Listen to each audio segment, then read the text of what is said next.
Hello, hello. We got a special guest today. Many of you know I've been announcing it for a while. Lamb Lash. He is in Spain. I was just telling him backstage how interesting it is that he is my third guest in the last 90 days from Spain. We had Stellium 7 and Conspiracy Music Guru both on the channel recently. So as you know, also I finished his book right here.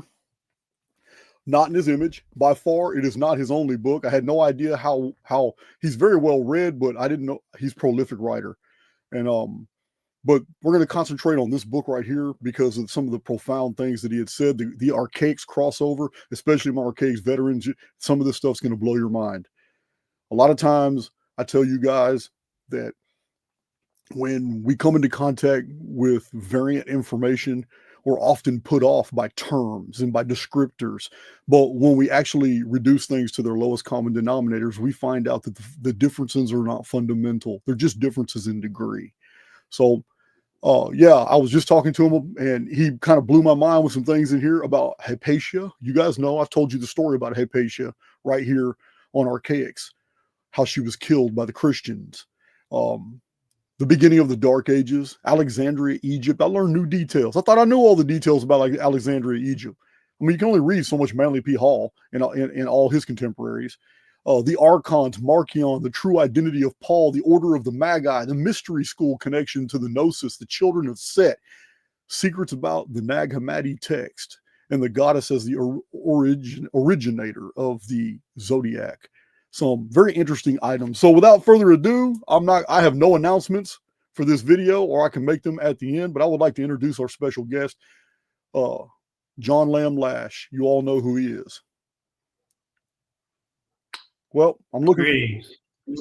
Hold on, we have a problem here. We can't see you. Can you guys see him? Can't. Yeah, hold on. Let's.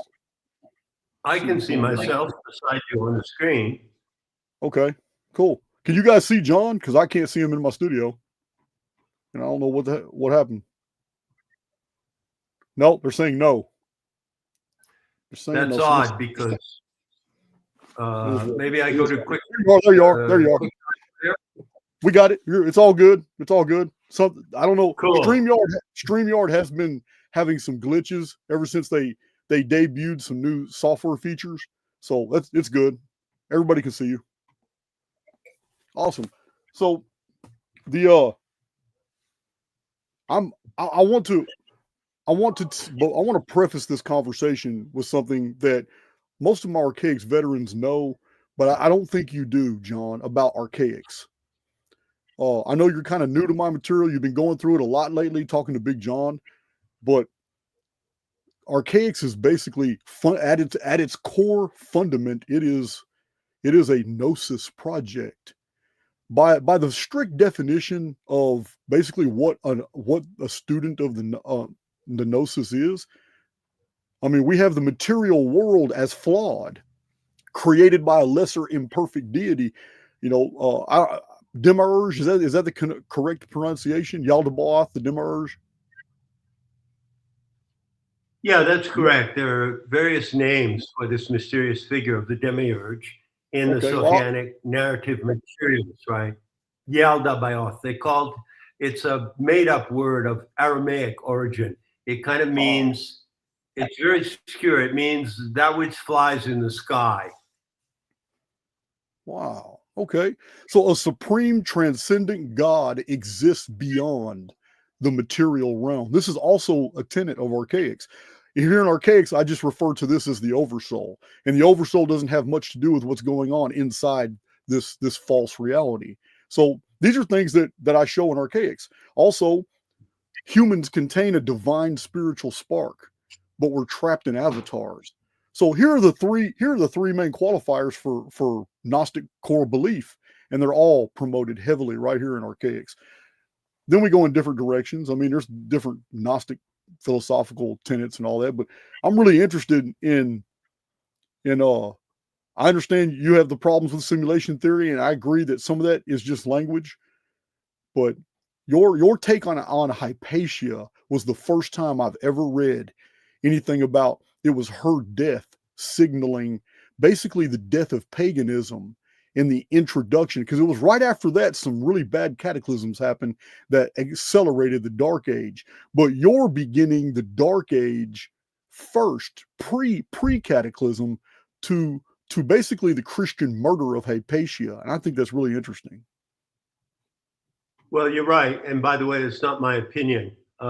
Most scholars of ancient history concur.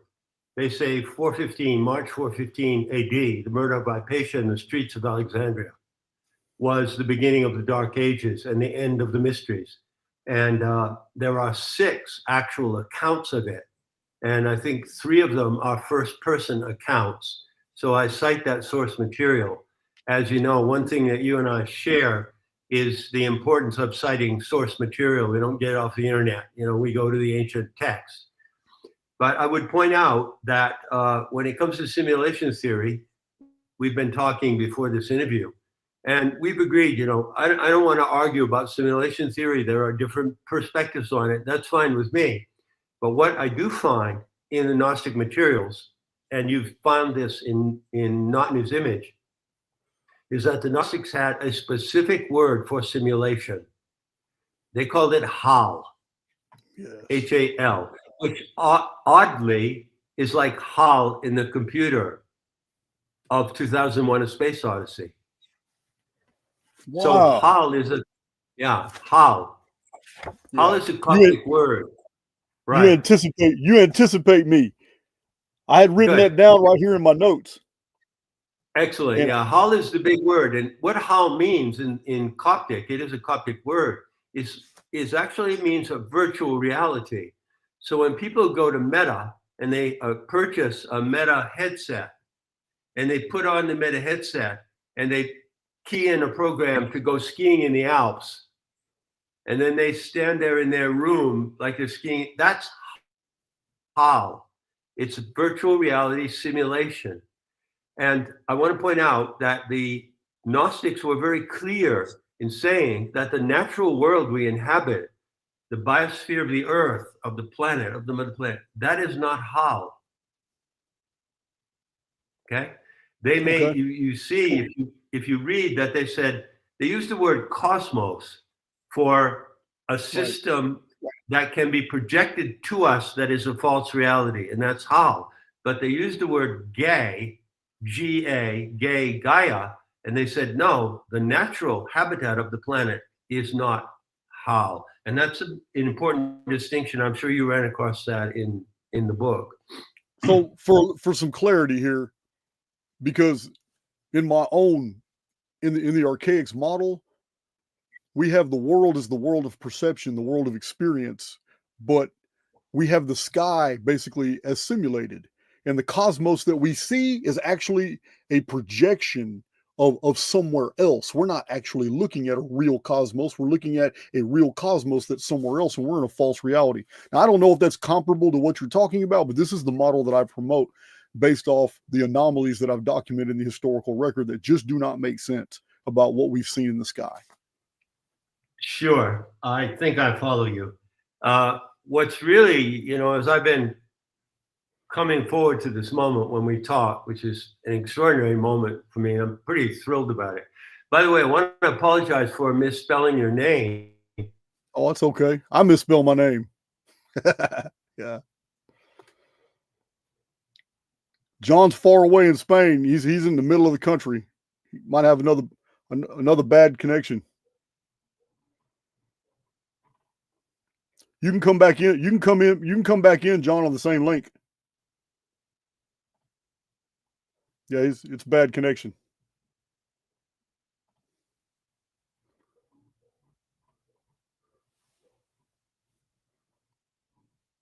Yeah, his book is fantastic. I'm gonna wait for him to come back in.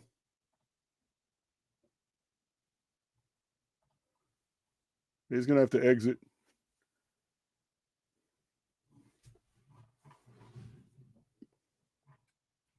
Oh, he just popped out. So yeah, I took several notes that I want to share with you guys. He's got some really profound stuff in his book. I was impressed. I didn't realize it was going to come out on the other end of that book like that. Yeah, he'll be back. He'll be back in a second. He'll pop back in.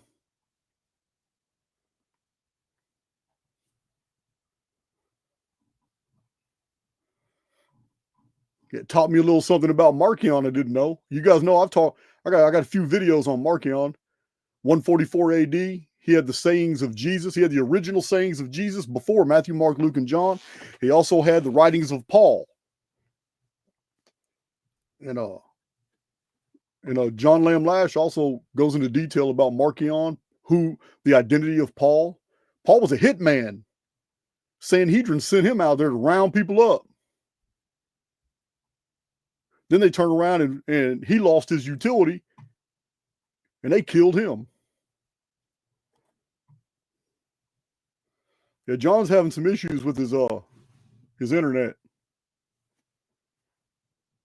Yeah, Marcion's gospel is very different. You guys know we've discussed that.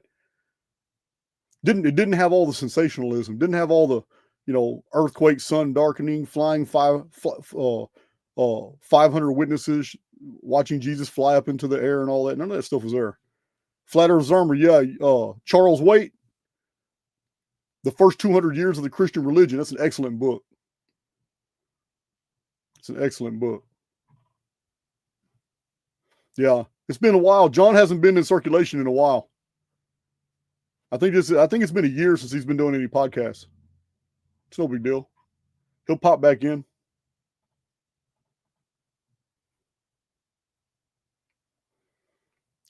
Paul lost his utility. He was causing more problems than he was solving. Yeah, but not in his image. John goes into detail about Paul, the career of Paul. Some pretty interesting. Oh, he's back. He's back. Yeah. Yeah, I was keeping him entertained while you took a little break.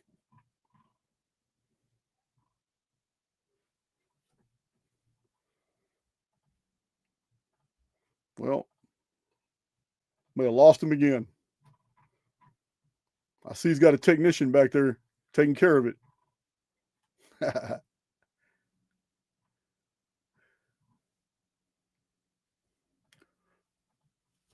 So yeah, the Christians gathered in Alexandria. I think it was 415. The Christians had gathered and they killed Hypatia. They didn't like her because she was female. She was an intellectual. She was the daughter of another intellectual. She had actually made some scientific discoveries. They hated her guts, and they looked for a pretense to kill her. And one guy pretty much wired it all up. So John's fixing his Wi-Fi right now. He just popped back out.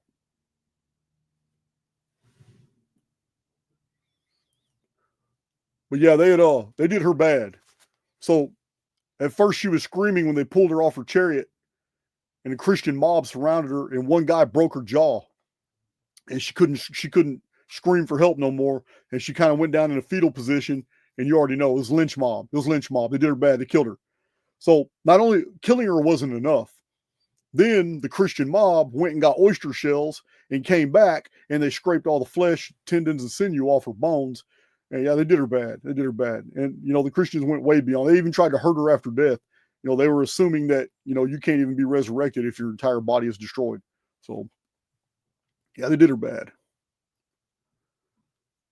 But in the book, he goes off and says that an interesting aside, because it's not the subject matter. It's just an anecdote, historical anecdote. I did not know this, but it's interesting that Alexandria, the inhabitants of Alexandria called Alexandria by Egypt, and that's a new data point to me. I didn't know that, but it makes sense because this is exactly how the Hyksos felt. This is how the Amuru, the shepherd kings, felt. They ruled over Egypt, but they didn't feel they were Egyptian. It's really interesting. So I saw that in the book too. Hey, John. I'm here. All right, your audio is crystal clear now. Can you see me? Yeah, absolutely. Absolutely. Good. Just want to explain to viewers that if we have a breakdown in the live stream, it's probably due to the fact that my internet connection in Spain, which is generally good for most purposes, might not be able to sustain the live stream, so I might drop out of sight from now and then, because I'm kind of a lucid person anyway. So yeah, I get it. So I was just telling the story. We have discussed Hypatia. I think that's how you pronounce her name. I'm not sure, but we were discussing the oyster shells and how they just went beyond. Well, they went way beyond than murdering her. Unbelievable feat of atrocity and murder. One of the best recorded incidents in ancient history. So that's how I kick off Not in His Image. Oh, you know what? Yeah. Since you said that, let me read this passage right here. Listen to this, guys. This is the passage about Hypatia. And true to form, these are my blue blockers glasses. But when I'm reading, your book has no filler in it. And my community knows I detest filler. I can't stand reading books that have filler. Your book is small print, and it's a lot of print. This is a huge book because of the font. I have to get my prescription reading glasses out just to read this font.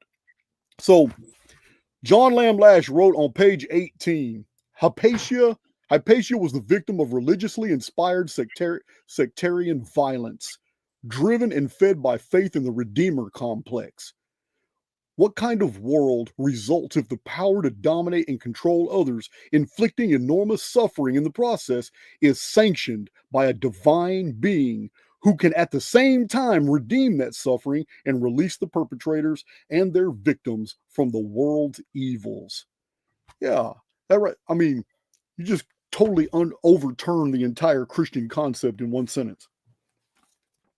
Absolutely. Well, one of the things that I do, or I intended to do in Not in His Image, and I do it elsewhere too, on Nemata and in my YouTube talks, and I'm not pulling any punches, and I'm not hiding. You know, I have the intention to obliterate Christianity.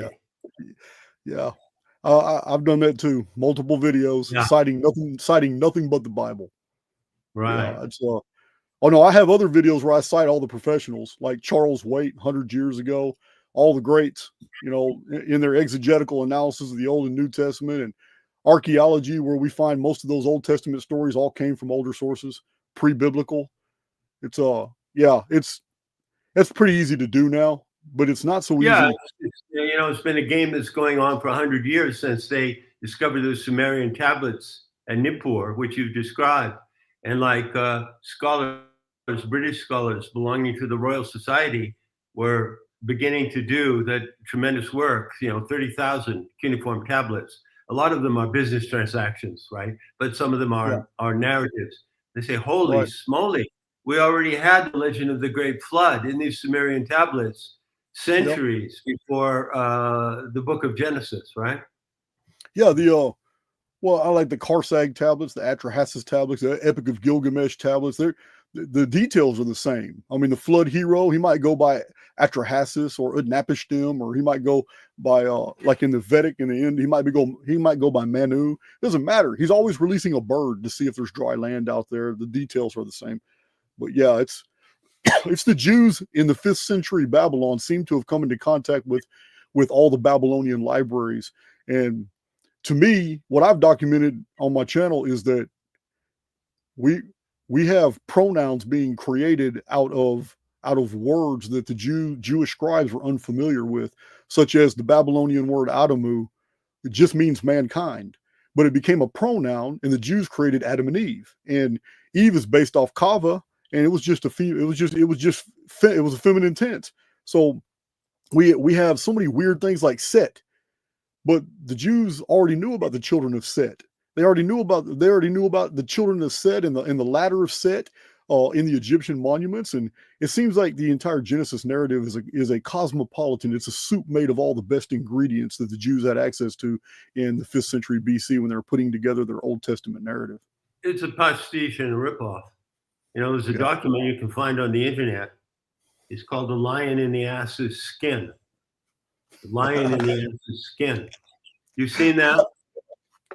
And it describes how all of Jewish legend, narrative, the Talmud, the Torah is all a ripoff of Canaanite, Ugarite, and other regional mythologies of the time. There's nothing original in the Jewish program and the Jewish myth of creation except what is wrong. Yeah, that's the only part of it that's original. Hold on. I gotta say this. Hold on. So you said their ultimate origin is the Ibaru, and you said an itinerant tribe of donkey herders. Yeah, I laugh. I laugh when I read that. So, but there's another better translation of that. Like Mircea Eliade, historian of religions, great historian of religions, along with Joseph Campbell, the greatest comparative mythologist at the end of the 20th century. I have his work. And Mircea Eliade pointed out that, Ibaru, maybe it means, donkey herders. But there's also another way to look at it in the language of that area. And it also infers boundary crossers, people who cross boundaries and who go where they don't belong and where they're not wanted. And that's a very interesting spin on this word Ibaru. Of course, they call themselves Yehudin. And as I've often said, one of the signs of respect I give to people of the various races and nations, like I call them by the name they call themselves, that's respectful. So call the Greeks the Hellenes, call the Welsh the Cymry, So if you call the ancient Hebrews and their modern descendants today by the name they call themselves, you call them Yehudin. Okay. Wow. So what would you call the Gnostics? Because I'm very familiar. The Gnostics did not call themselves Gnostics. No, they didn't. And I think I might be the only scholar that's pointed that out. No, I don't think I am actually.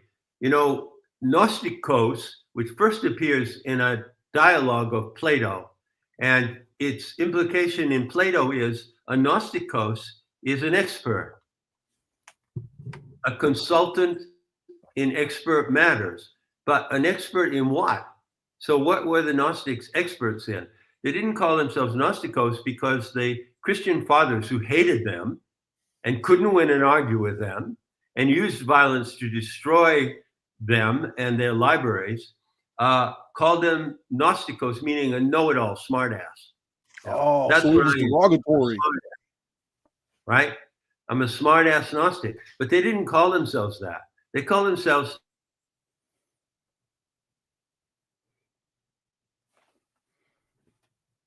I think he was about to say Telestai or Telestai. That's what's in his book. One of the names of the orders of the Gnosis. It's all right, John. You can come right back in.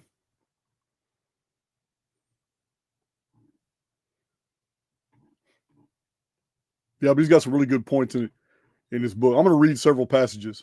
They're just, some of them tickle me to death. He also cites Friedrich Nietzsche. Nietzsche called Christianity that crapulent faith.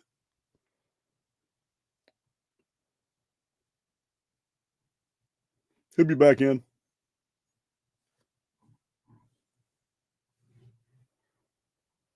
Yeah, you guys know, that used to happen to me all the time when I was in hotels, traveling, moving around and stuff. Wi-Fi's terrible.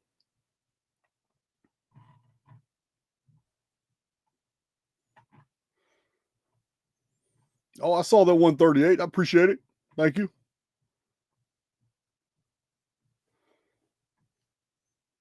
He'll be back in a second. So yeah, when I was reading his book, it was the first time that I had come across evidence, because he's explaining the individual text of the Nag Hammadi library, and he was showing them this is commonly said to be a Gnostic collection of books, but some of these books are not Gnostic. They're and he goes on and he gives the pros and cons, and it's a pretty interesting read. Like, wow. And he also goes and John also explains that it's amazing how much information we do have about the Gnosis, because it was the Christians always attacking them, and in order to attack them, they had to cite what they were attacking. Oh, he's back. He's back right now. Listen, I just want to explain to people who are viewing the reason why the live stream is dropping is probably on my end. So I understand that Jason can continue to talk, and that's great. And I'll sort of pop in and out, unfortunately, but I'm sort of going to be the jack in the box here when my internet feed drops off. Okay, if you'll accept that, we'll try to make the best of the situation. Well, we're all good, John. They're used to my feed. It's only been recently in the last 6 months, 6 years on YouTube, that I had a good signal. Prior to that, I used to pop in and out on them all the time. Cool. Let me just reiterate. The Gnostics didn't call themselves Gnostics. They call themselves Celesti, which means we who are aimed. And this is a very powerful term because it begs the question, well, what aimed them? How were they aimed? And this goes straight into noetics, the way the human mind works, epistemology, and teleology. It means, it points to the fact, the very great fact, that humans are storytelling animals and that we need narratives as the guiding frame of our behavior. So the Christians have their narrative, the Jews have their narrative, Muslims have their narrative, the Buddhists have their narrative. And I speak from, as a living Gnostic today, I speak of the narrative that was inherent to the mystery schools. And that is the narrative of the wisdom goddess Sophia. And Sophia has not only created the zodiac, which you can find and cited in source materials. I think it's on the origin of the world, but she is also materially present in the earth. So the mother planet is the living body of the Sophia. It is not a matrix. It is not a simulacrum. Everything that you feel and see and sense and smell and taste and touch in the material world is absolutely and totally real, according to the view of the Gnostic teachers. Yeah, the mystery school connection, it's a whole nother rabbit hole. I was going to talk about that a little bit later, but we can get into it now because in my own presentations, I have told my community, and I like your input on this.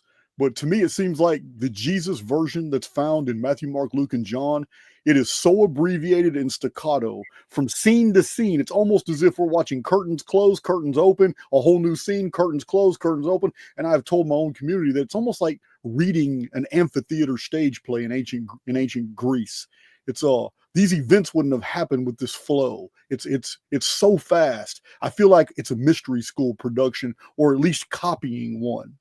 Well, that's a view that some people take. I don't take that view.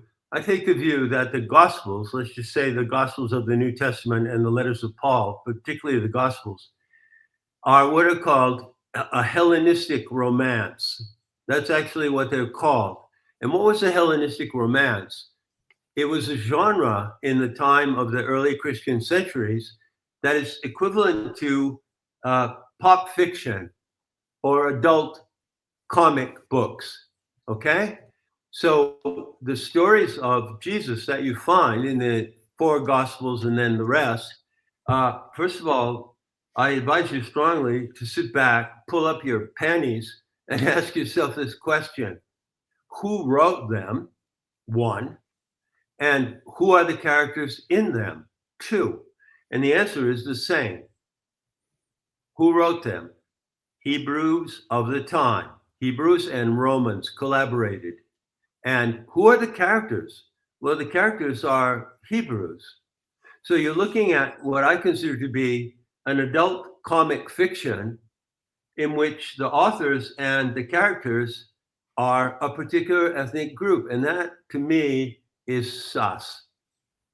Yeah. Well, so you basically have the Old Testament corpus of materials composed by the same people who wrote the New Testament.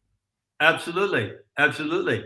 And you also have cognitive dissonance served up to you in the Bible. You know, I was brought up in a fundamentalist community in Friendship, Maine. It was called Advent Christian Community. And they had a strong emphasis in their rhetoric on the second coming of Christ, right? There are many denominations of Christianity. Apparently, you were brought up in a fundamentalist community too of Christians. Southern Baptist. Yeah.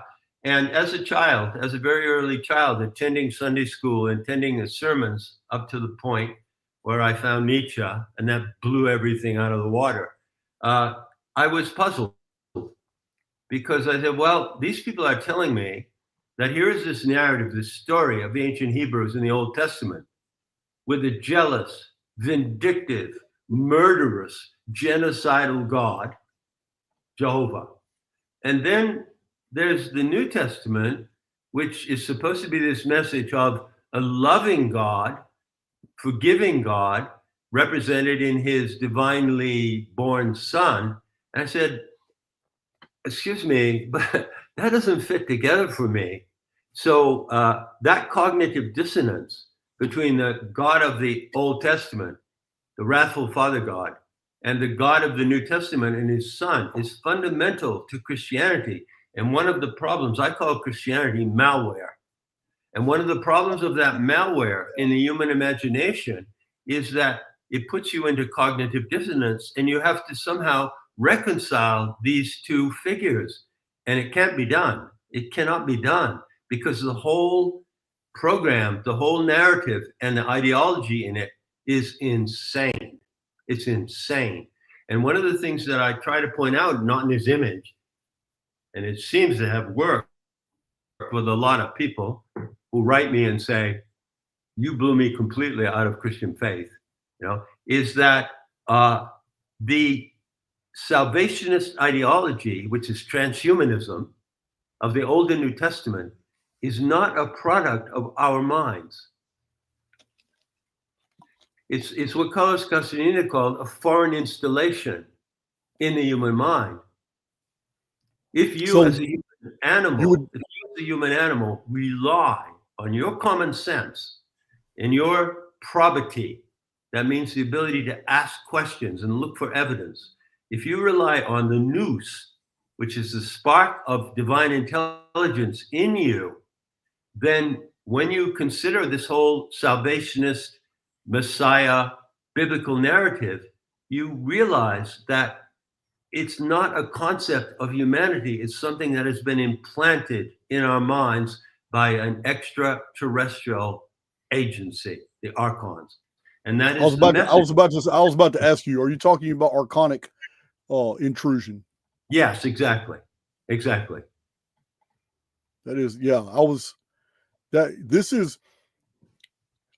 your definition of the archons is strictly adhering to the earliest Gnostic deals. And that's a whole nother rabbit hole too, the earliest Gnostic deals. I was amazed that you went there through the filter of Alexandrian erudition. You trace not the Gnostic basically tenets to would it be the Zendavesta? Are you tracing it to the order of the Magi? Yeah, I am. Now, to some degree, that is, let's say, that is speculation. When you work from evidence like ancient sources, some things can be directly verified, and you've done that beautifully in everything you've done. You've gone to the ancient sources in those books behind you, not on the internet. And some of what we construct in our picture of the past, of antiquity, is based on evidence, and some of it kind of stretches a little bit into speculation. So my speculation is that there was an ancient order of seers. They were shamans and intellectuals, and they arose in Persia, in the region of the Caucasus Mountains, and that's what I call the Magian order. And they were Persians. They were of the Persian white racial stock. Persians are Aryan. Yeah. We look today at Persia and Iran and Iraq, and you say, well, they're Muslims. No, Muslim is a religious overlay of the race. The race of Iranians is Persian. It's not Muslim. Muslim is a political ideology. So I trace the origin of the Gnostic movement back to this Magian order around 6000 BCE. And then I come forward, and it was in the Avestan language originally that the fallen goddess scenario was written and told over and over again orally. as far as I can, picture it or project it. But then you come down to the evidence of that fallen goddess scenario, and you find that in the Gnostic materials, in the source materials. Yeah, the fallen goddess motif, it's ancient. It's ancient American, it's Zapotec, it's Aztec. They all have a fallen goddess, often replaced by a patriarchal rain god, like a flood god. Absolutely. But yeah, it's really interesting. The Magi, do you think there's a correlate here that when they wrote the Jesus story that they had 3 Magi visit him when he was born? Well, excuse me, I've looked into that closely. And that gets to another field that I hope we can touch on here in this talk, which is the reading of the zodiac and the constellations and the events in the constellations. So most scholars agree that the so-called Star of the Magi, or Star of Bethlehem, was a Jupiter-Saturn conjunction that occurred in 6 BC in the constellation of the Fishes, which is not the astrological sign of Pisces, by the way. So we might want to get back to that at some point, because the distinction between astrological signs and real sky observable constellations is a big deal in what I teach. Okay, so yeah, you can go back and look at it. You can reconstruct it. You can look at it on Stellarium. There was a Jupiter-Saturn conjunction. But then, well, how are we? I've seen that. I have seen exactly what you're talking about in the research of Dr. Stephen Jones, biblical chronologist. He has actually shown that Jupiter conjunct on his chronology. I thought it was pretty interesting. Yeah, it's not hard to find. In fact, many people have looked into it. So this is my interpretation. My interpretation is that the Magians, the late Magians that we come to know as the Gnostics, the teachers of the mystery school, followed the sky, and they followed the signals in the sky. To them, the things that happened in the sky were not causing events on Earth. They were more like a biofeedback monitor to what is happening on Earth. I call that the sky-ground mirroring. And so when they saw an omen in the sky, and they saw it coming in advance, of course, they said there's going to be a huge triple Jupiter-Saturn conjunction in the Fishes in 6 BC. What does that mean for us? What is that a signal to us? And they read that signal in their own particular way, in the perspective of their wisdom. And it was a very, very important moment for them. And it was also around the moment when the vernal point, you know what the vernal point is, of precession, moved from the ram into about 15 degrees in the ram. Yeah, so that's right. So it was a moment when the age changed from the age of the ram, Aryan age, to the age of the Fishes, Pisces age, which we are still in, and we're going to be in it for a while. And so they read that message. And then what happened, as we said earlier, is that the scoundrels, the Fabian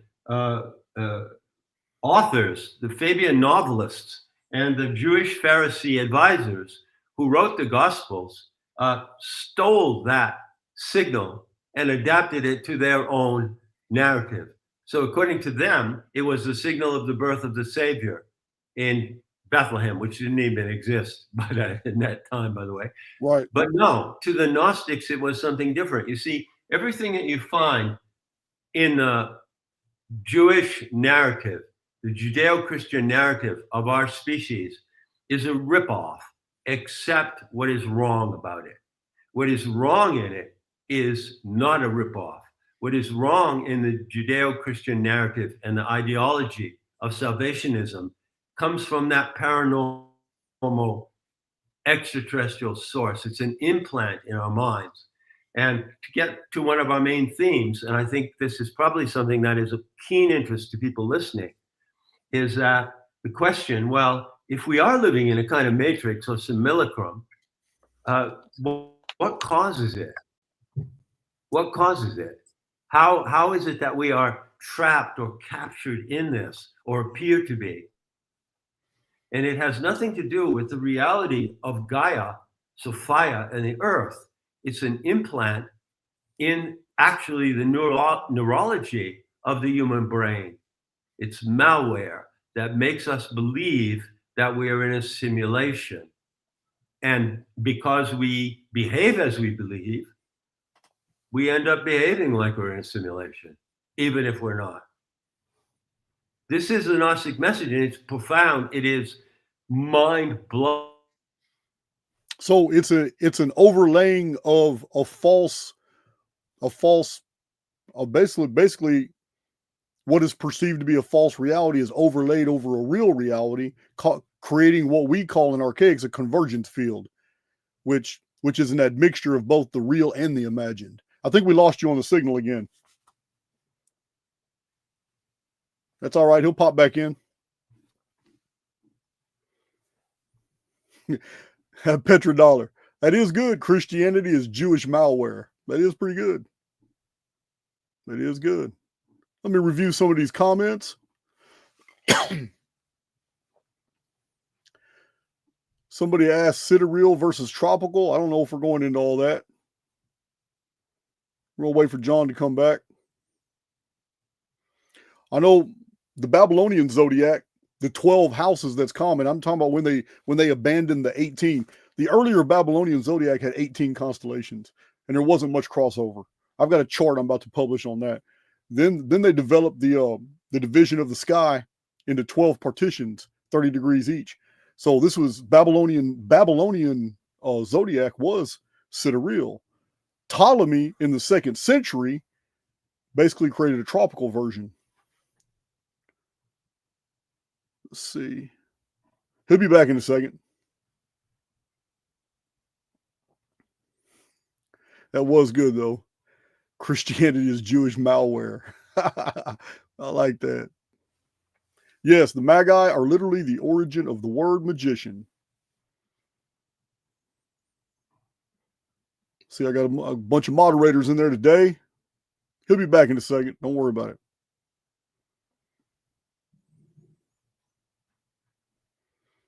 Let's see. I don't know if Jesus was Tut or Horus. Tut and Horus go way back. Thoth and Horus go way back. Further than 2,000 years ago. Pono, who is that? Go 3. Emotional intelligence mirroring reality. We avatars are performing within. We are having a Mercury retrograde now, and Jupiter is next. Oh my God, I've been feeling this Mercury retrograde. My Cypher community knows. Holy crap. Tried to go live in Cypher 3 times yesterday, and StreamYard kicked me out of my own studio 3 times and made all my videos live. So hundreds of people were pouring in. I had to discontinue each video. John's back. The Jack in the Box is back. Again, I say I apologize, but apparently my internet stream here in Spain cannot sustain the live stream. But anyway, it's cool because Jason's still there. When I go off, I'll pop in. Just let me follow up and conclude what I was saying. Sure. Why did the Christian ideologues and the early Christian fathers and their fanatics among the slave population, who murdered Hypatia, why were they so violent? Why did they kill the leaders of the mysteries? Why did they burn their libraries? It's because the Gnostics came out publicly. By the way, the Gnostics, the Telestai, who taught in the mystery schools, remained anonymous. They did not largely come out in public. They stayed in the background. They came forward and taught many things, but they were not, let's say, they didn't want to be necessarily famous or known for what they did. So they came out around 150 AD and they said, hold on a moment. We see this whole Christian salvationist Messiah narrative developing.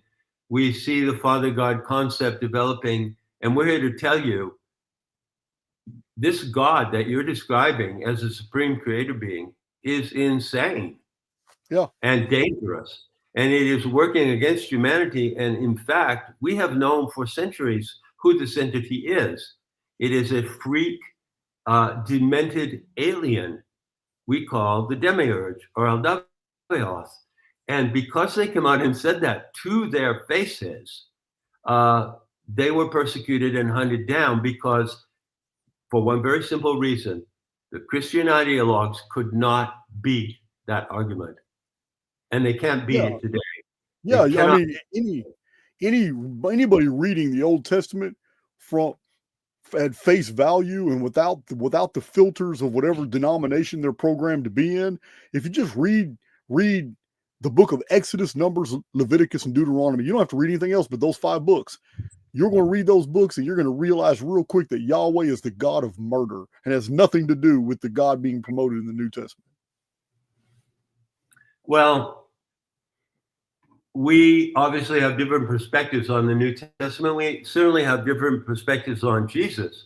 So we agreed before this that we're not going to argue. It's much more entertaining and instructive to people if we just share and compare views. I have no intention of refuting you in any way.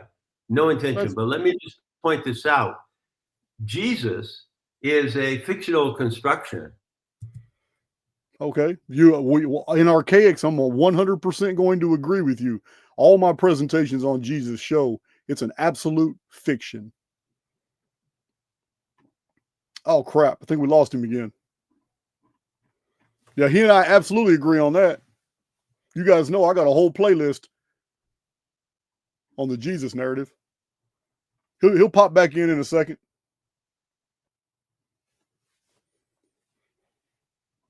I asked him earlier if he was still living in Andalusia. He's in Spain, but he's living somewhere else in Spain now.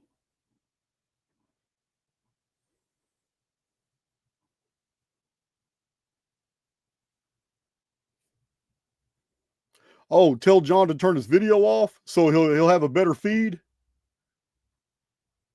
He'll be back. Don't get frustrated, John. That's all Archons trying to keep you from educating people.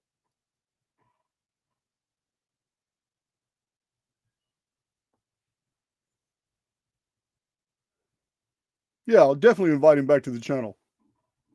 We got all kinds of things to talk about. This right here was I just wanted to familiarize you with his Not in His Image is a good book. So the title, Not in His Image, is talking about the Demiurge. The Demiurge believes that the human race was made in his image. And the Demiurge believes that, he has he's self-deluded. He has this great role that he's going to play and his great destiny. He's the God of this world. Yeah, and John Lamb Lash in his book, it took me like 300 pages into his book before I realized why he titled it Not in His Image. And it was talking about the Demiurge and how he's an arrogant pretender and believes that humans were made in his image. So that's why he got the title of the book, Not in His Image. Oh, he's back. Not in His Image. Yeah. It's all good. So the point I was making was Jesus is a fiction. The Messiah, the divine human hybrid. All of this is anti-Gnostic. It doesn't make sense in common sense terms, and nor does it make sense when you educate yourself, in the more sophisticated understanding of how the human mind works. It's just wrong. It's not a good idea. The Messiah, the apocalypse, these things have caught. Look at what they have done in the course of history. The evidence speaks for itself, doesn't it? Oh, absolutely. Straight out of your book. First of all, you were cut off before you heard me say it, I think. But I have an entire playlist dedicated to showing you that Jesus is a fiction. It was a literary. It might have been a literary masterpiece, but it's not literal history. So, so you and I are in agreement on that. But this what you just said here reminds me of something you had said. You had called the Roman Church a pornocracy. I have never seen that. I've never seen that word before. But because of all the original to me, Jason. There's a scholar called Jeffrey Burton Russell, and he wrote a book, and he wrote several books. Oh, his signal's bad. So he'll pop back in. So the pornocracy is it's in John's book right here where he's talking about around 900 AD. The Roman Church had created a pornocracy. So you guys know I've read Malleus Maleficarum, the witch's hammer, and how the church treated women. I've talked to you about the nunneries. The nunneries were nothing but rape houses. That's all they were. It's all these women were, their husbands were died in the Crusades. Their husbands were killed for their properties. It was all land grabs. Send all the Crusaders to the Middle East so they could die on Muslim battlefields while the church and state reap the benefits and take the territories. And any females left behind on the properties that want to contend that would end up in nunneries, which were dungeons. This is why in nunneries, their rooms where they sleep are still called cells today. So yeah, the pornocracy was a really good description of the Roman Church. That's what it was. It was all it was just Rome. It was just Catholic priests, man, just doing whatever they wanted to do. People. It's a good description. John will be back in a second. I'm gonna tell him to go on audio only. It'll increase his bandwidth if we don't see him. We can just listen to him.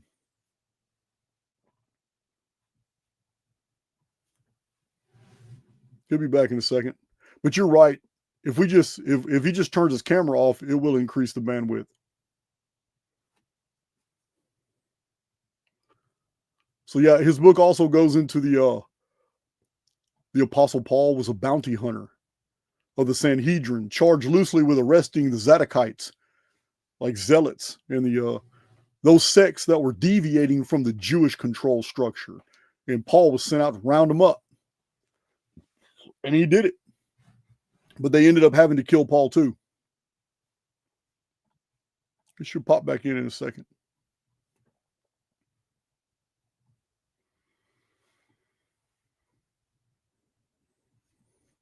Somebody said, I wonder if John has written about reincarnation. I don't know, but he's written a lot. He's got a lot of books he's published. He's back. Yeah, just to complete that, and then I have a note to add for the viewers. So he said the city of Lyon was in pre-Christian times. It had 2 gates, and there were prostitutes at the gates, but there weren't very many because it was a pagan world. And prostitution was not rampant in the pagan world because they had generally a healthy sexual life. He said, after Christianity reached France and Lyon, he said, the line of prostitutes ran from the front gate through the entire city and back to the back gate. And he said that was pornography, pornocracy. In fact, some scholars have said that the Avignon papacy of the 13th century, which you certainly researched, was a pornocracy. And what does that mean? It means that Christianity represses and denies the healthy, natural sexual urges of the human animal, doesn't allow us to play with our sexual instincts. And by repressing them, it creates what we call the oldest profession in the world, prostitution, along with priesthood. Yeah. Repression of anything increases. Well, like there's an old saying, repression of genius increases its prestige. But yeah, anytime you repress something, it's gonna magnify in different deviant ways. Speaking of that, just to speak to this event, like I'm saying, maybe we could make another plan B at some point.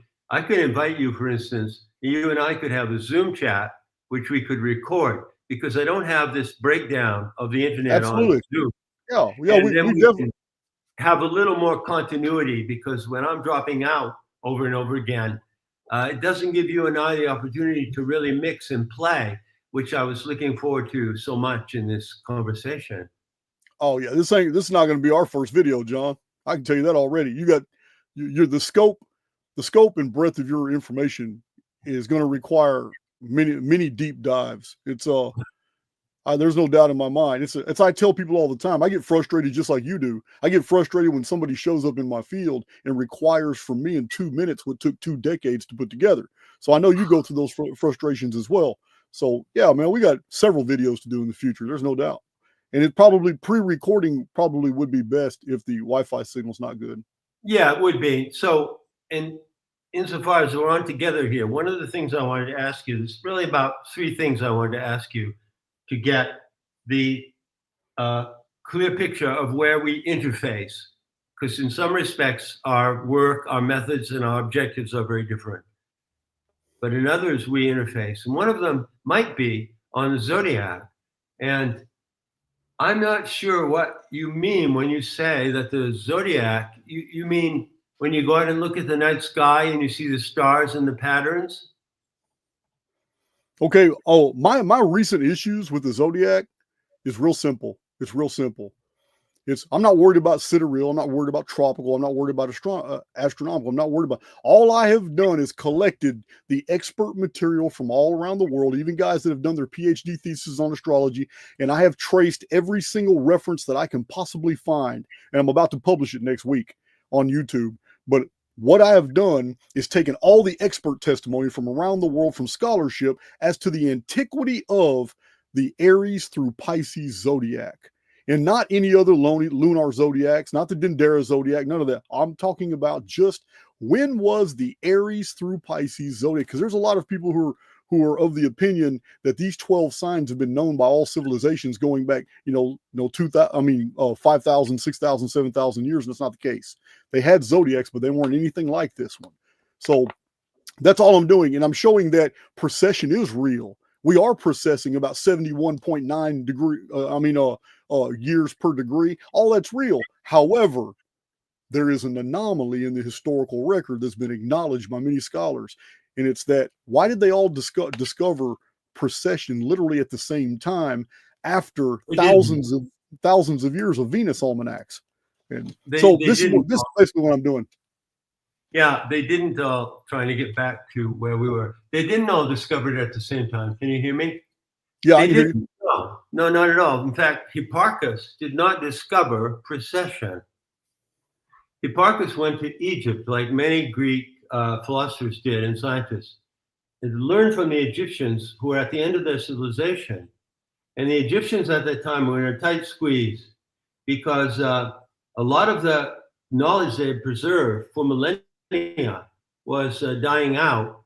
And so they transferred and they generously gave it to the Greeks. That's what the Dendera Zodiac is. Dendera Zodiac was a beautiful gift of the Egyptian seers and astronomers to the Greeks. And they taught Hipparchus about precession, but they had known about precession for thousands of years. And I can prove that from the evidence of the Dendera Zodiac. They knew about precession. So the story that we hear was that, Hipparchus discovered precession. I've gone deeply into that in an unpublished book called... Well, we lost him. He'll be back in a minute.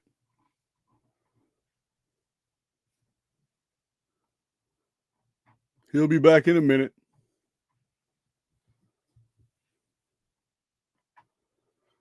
Yeah, our next video, pre-recorded, is better. We wouldn't have all these problems on a pre-recorded video. It's the live videos, the bandwidth sucks. It's terrible.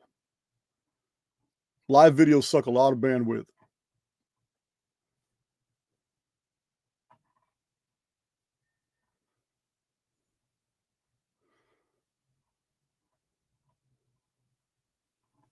He'll be back. Well, I've got a lot of material on the Dendera Zodiac as well. He and I aren't going to agree on a lot of things concerning all that, but that's okay.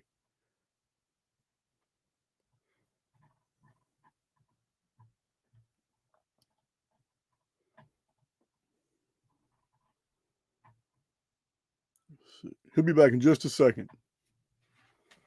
Sunspots, I don't even follow any of that modern stuff. I do know that I did see a post. Somebody said that there was a bunch of solar activity.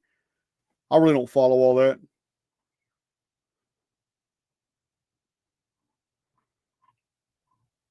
There was supposed to be like the largest, what is it, X flare, some solar storm erupting from the surface of the sun.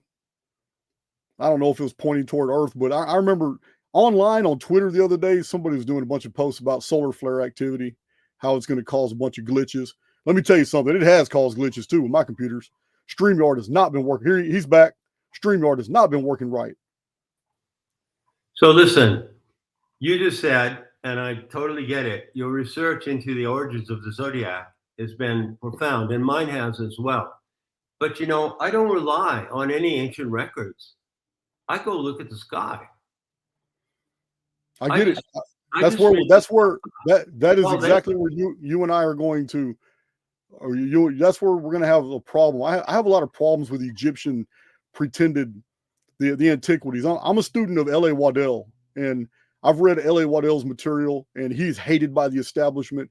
Emmanuel Velikovsky, he was hated by the establishment, but the Egyptians recorded 4 times in their history that the sun has deviated from its course. It's why they had lunar calendars. They didn't trust the sun. The sun wasn't to be trusted to maintain its integrity across the sky.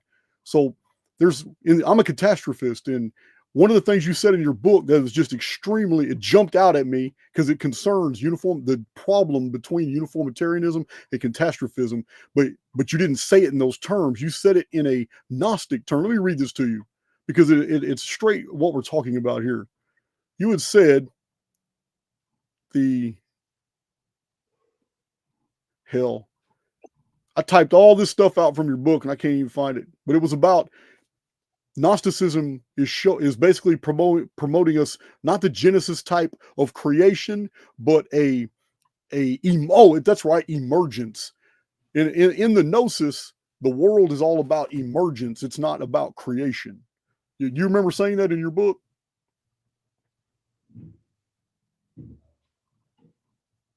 Can you hear me? Yeah, I can hear you now.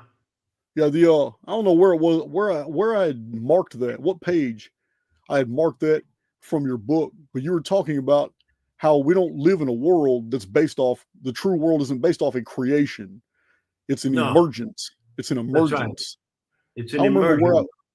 Well, this is very similar to the Archaix model as a catastrophist, because it is my vantage point in reviewing all these historical records that every single composition that we have, every relief, bas relief, it doesn't matter if it's hieratic, demotic, if it's hieroglyphic, it doesn't matter if it's cuneiform. Every composition in the world is a post-reset composition, and the entire world is punctuated by epic disasters, terrible city burying disasters, and it's like we have to start over and over and over and over. And this is also hold it right there for a moment. Hold it right there. I try to follow you on this. Are you implying that the model of the zodiac, which I can trace back to Babylonian sources, proving in the Babylonian astrological records that they saw in the sky the same composite patterns that we saw, that was affected by a reset somehow? No. I'm not implying that at all. It's okay. Are you talking about the 5th century BC? Because the modern solar zodiac is traced to the 5th century BC in Babylonia. Prior to that, it had 18 constellations in their zodiac. Yes, I know. The 5th century BC, or the 800 BC zodiac, is not the star zodiac. It has no stars in it. It's the astrological zodiac that people use today, which is starless. So there's a distinct difference. I traced it back to this Greek philosopher called Ectomon, and it appears that he was in. That's right. He's 432, I think, 432 BC. Yeah, right. And it appears that he drew upon the Babylonians, and what he did was this astrological zodiac that everyone uses to get their chart read has no stars in it. If people think that, I'm a Scorpio, and by sign, and that means that when I was born the sun was in the star pattern of Scorpio, completely deluded. This is absolutely not true. So this is the star zodiac right here. This is what you can go out and see. You can see it in the sky. And as you see, it has 13 main constellations. So I've renamed these constellations because if you call them by the astrological terms, you say Aries, Taurus, Gemini, Cancer, it's confusing because Aries, Taurus, Gemini, and Cancer are not constellations. These are what I call the real sky constellations. And as you can see, there are 12 plus the 13th constellation, and they are uneven in size. Right. And so they cannot be equated with that the starless astrological zodiac, which you know, I make a big deal out of the difference between the two. Huge deal. What is your 13th it's really important. sign? You can go out and you can see the zodiac just as the Babylonians saw it, and you can find their images of the goatfish and the water bearer or Enki. You can go and actually see it now with your eyes. So has that been affected by? Have the optics of the zodiac been affected by reset? Absolutely not. But the Babylonian zodiac at 800 BC was the Mulapan, and the Mulapan has. Well, do what? You say I'm on mute? I think you're on mute. Can you guys hear me? I can hear myself. Can't hear you. Oh, I'm looking in the chat to see if they can hear me. Can you guys hear me? So I think your connection's bad again. They can hear me.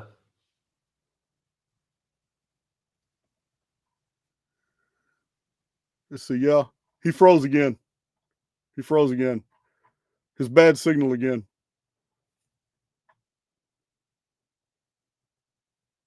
He'll be back in a minute.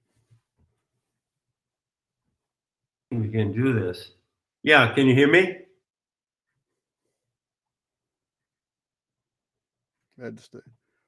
Hey, yeah. Hey, we can hear you if you leave your video off. Oh, okay. Shoot, he popped in fast. He popped in fast. Fucking internet. Man, I know. Say, you know what? It happens on the best videos. You just gotta suck it up, man. It happens on the best. I don't understand why I can't hear you. Oh, really? Can anyone out there hear me? Somebody type in the chat that he needs to just go ahead and exit and come back in. His audio feed's off.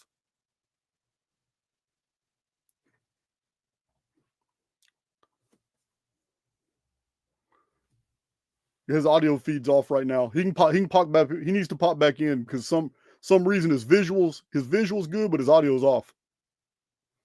It's all right.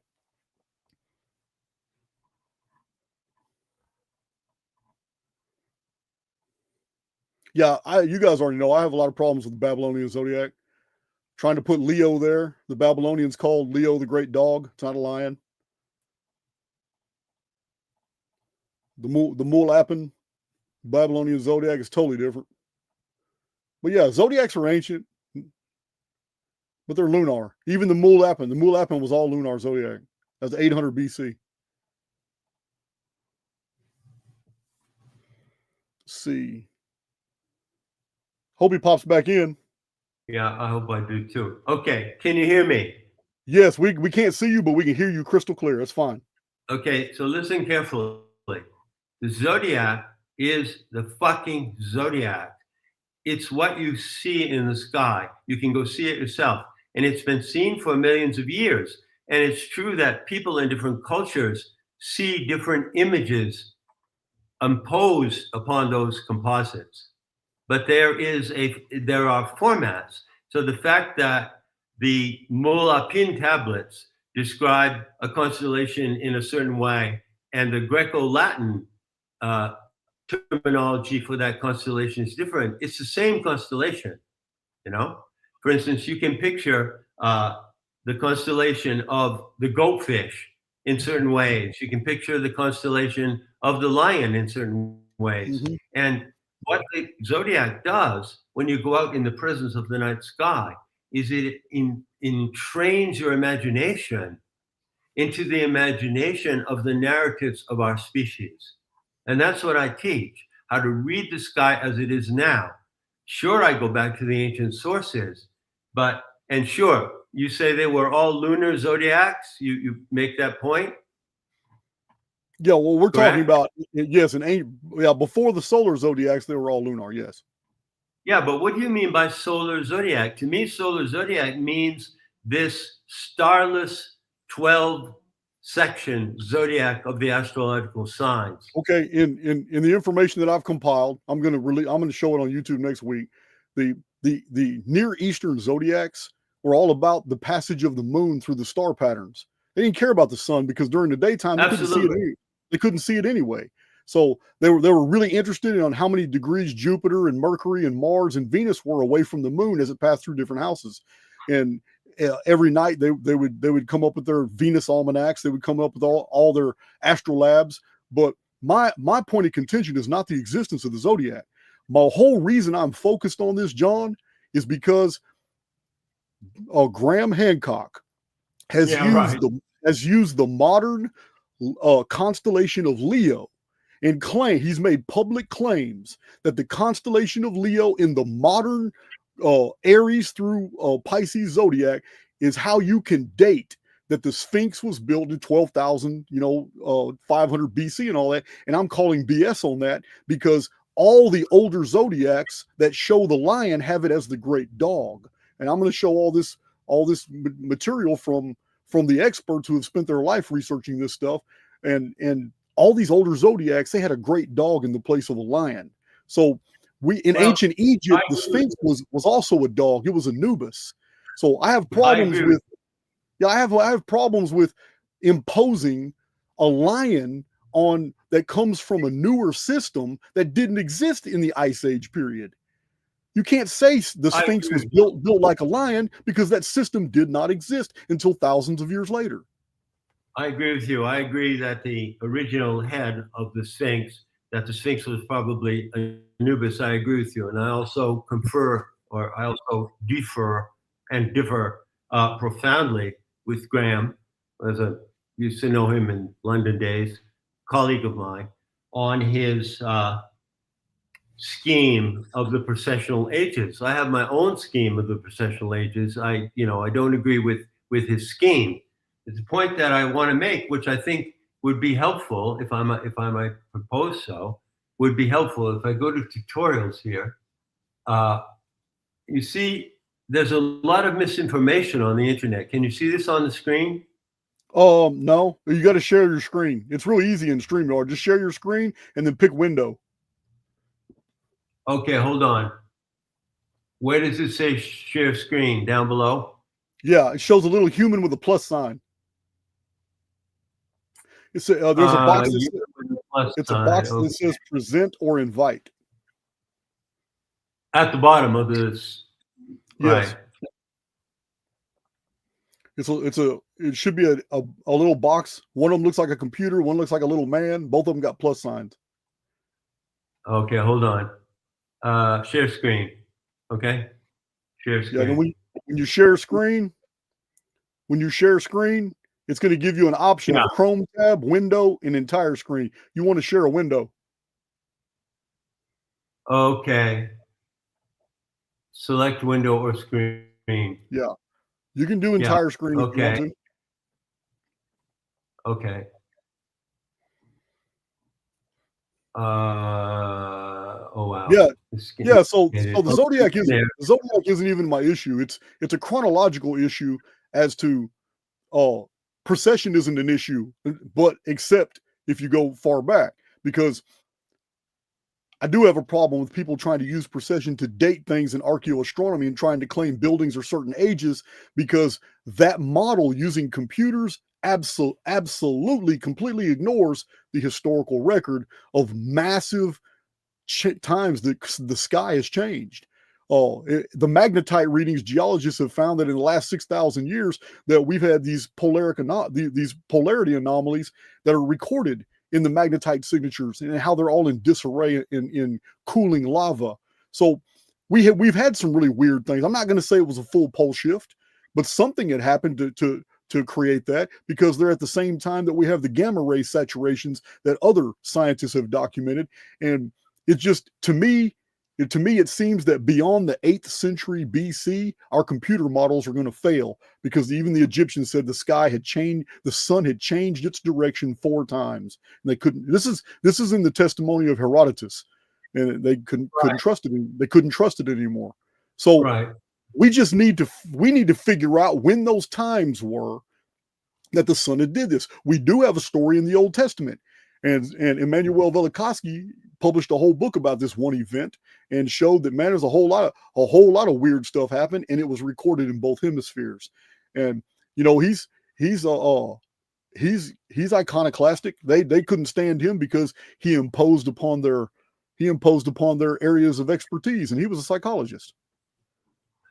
Well, unfortunately, I can't get to share the screen here. I wanted to show you the model of the zodiac that I use, and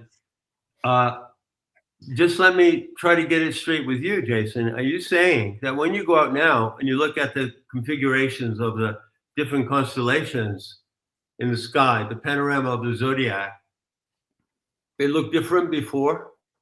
I'm saying that in the last over 27 centuries, the sky has remained unchanged. Unchanged. 27 centuries is a little over 27 centuries is a long time. But something did happen.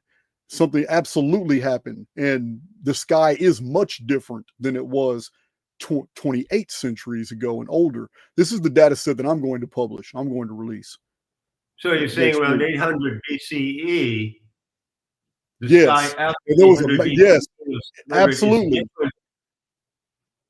Absolutely. Well, yeah, well, I'd like to see your thesis on that. Like, that's yes, but since this event, since this event, zodiacs I mean, there was a mad scramble right after this event to target just how many days there were in a year, to target how I mean, there was intercalary months that were being developed and thrown away. Different civilizations were experimenting with the Babylonian 12-fold division of the heavens, of the celestial 360 degrees of the celestial sphere.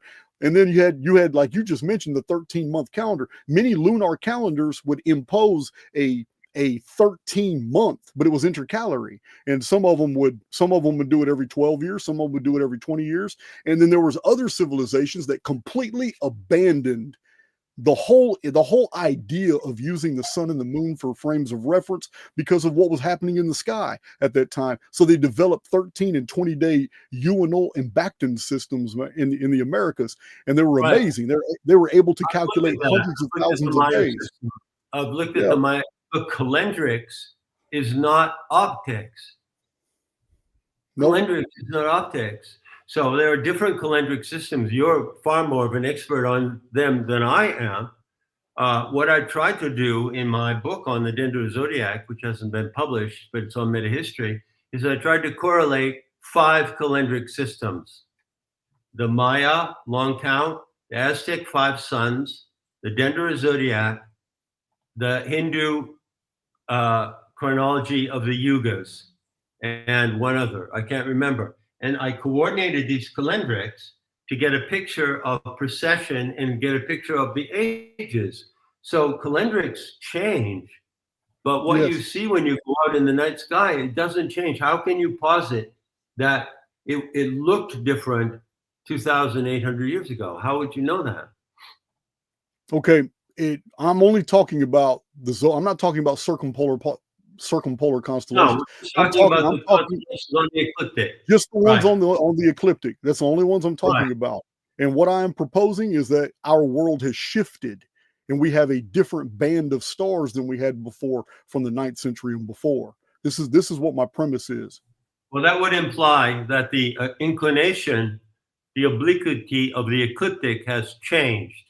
And so the angle of the ecliptic is the angle of the the orbital plate of the Earth. That the orbital plate. Yeah, you're talking about 23.4 degrees obliquity. Yeah, right. That's how they measure it. So you're saying that we have that obliquity now, and because of that, the orbital plane of the Earth, the apparent path of the sun, describes or selects. Crap! I think you went out.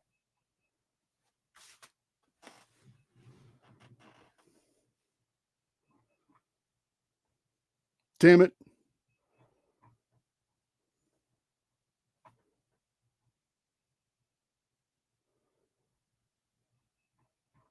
He'll be back in. He'll come back in.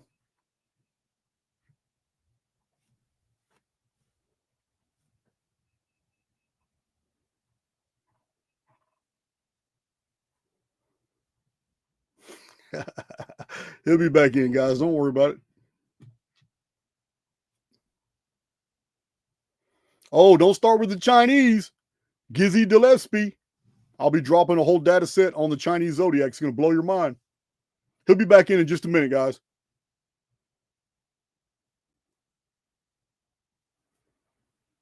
Oh, I didn't know he's streaming on his channel too. That might be his problem with the bandwidth. I didn't know that.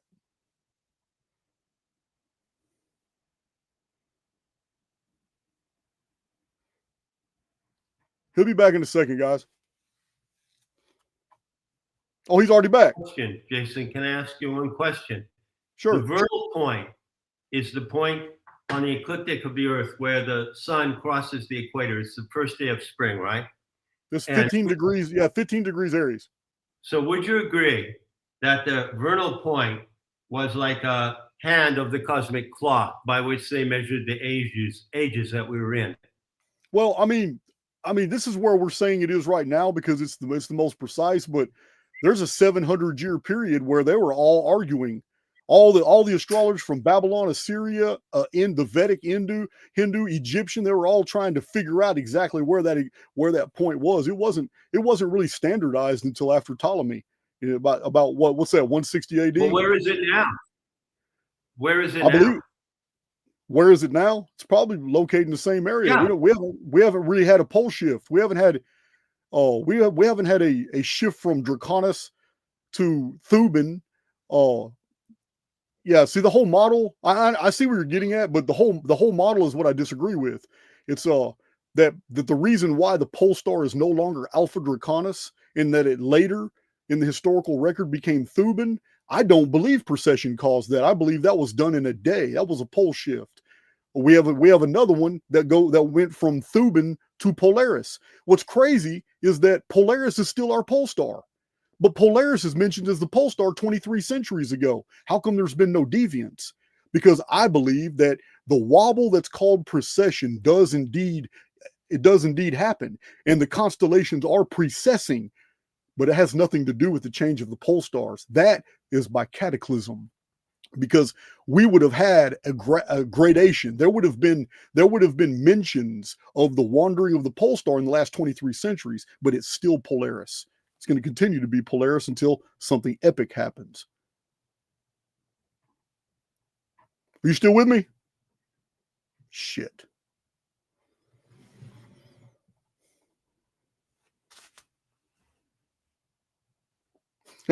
Somebody said, fascinating and frustrating.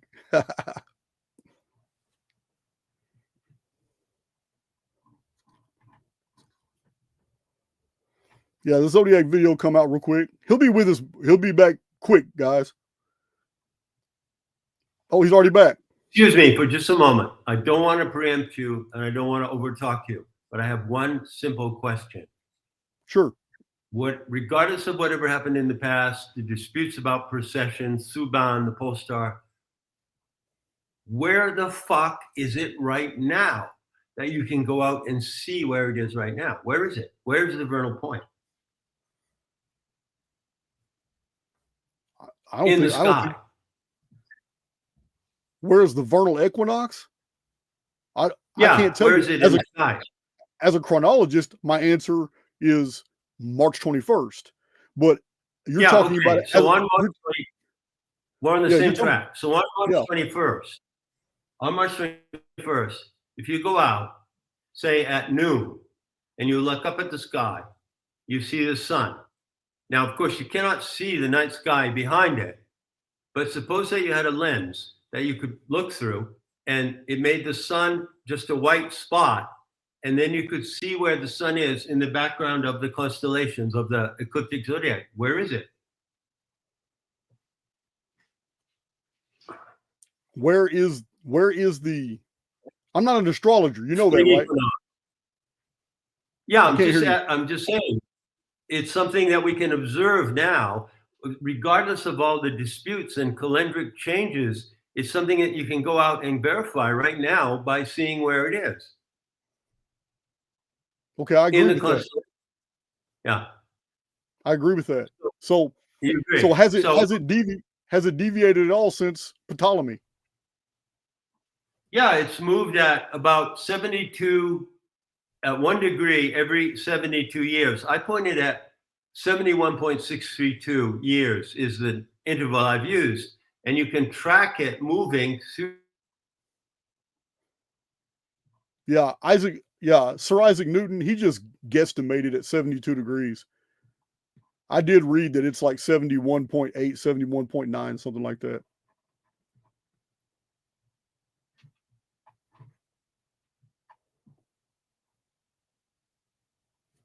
Oh, lost him again.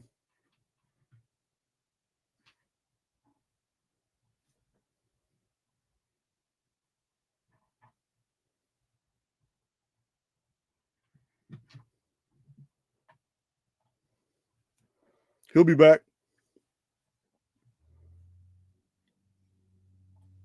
I don't know. I'm trying to do this screen share because I could.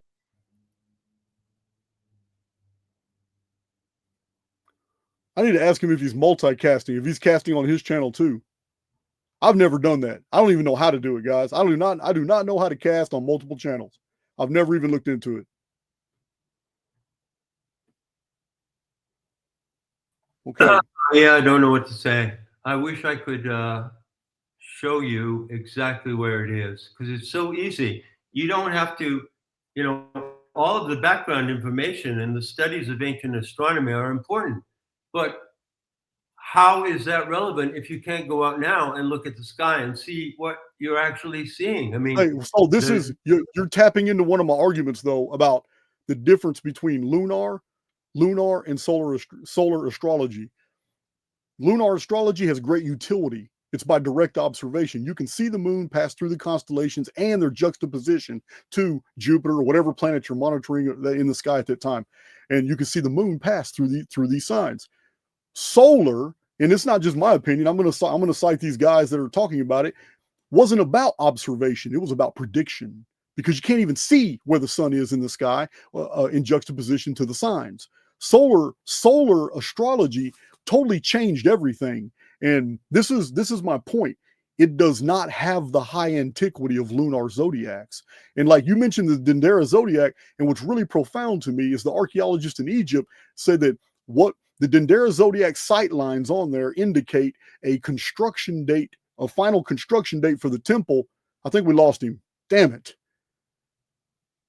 April 17th, AD 17. That's pretty recent for the Dendera Zodiac. This is the date. This is the date the Egyptologists give for the temple that houses the Dendera Zodiac. He'll be back in a second. The sight lines are AD 17, or April 17th, AD 17. However, the tradition attached to that Greek structure in Egypt is that it is a copy of a temple that goes back to 700 BC. And that is very profound in the Archaix research, you guys know, because 700 BC, all of a sudden the Egyptians have this really bizarre looking spiral-like zodiac with all the circumpolar stars in the dead middle of it, and then the other constellations spiraling out, and they're different than older lunar zodiacs. But what's profound is the date, 700 BC. It's like the Egyptians were just trying to figure out what in the hell had just happened. He'll be back in a minute.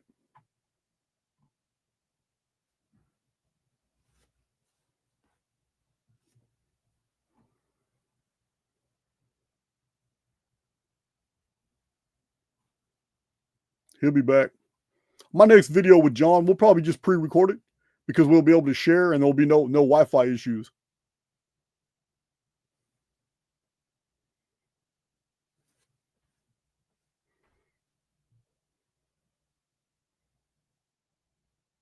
Okay, he's not live streaming on his channel. He'll be here in a second.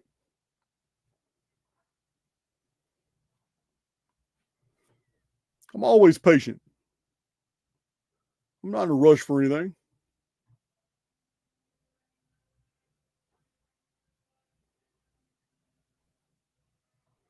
Yeah, but with a recording, we can actually cut out bad Wi-Fi episodes. We can cut those out.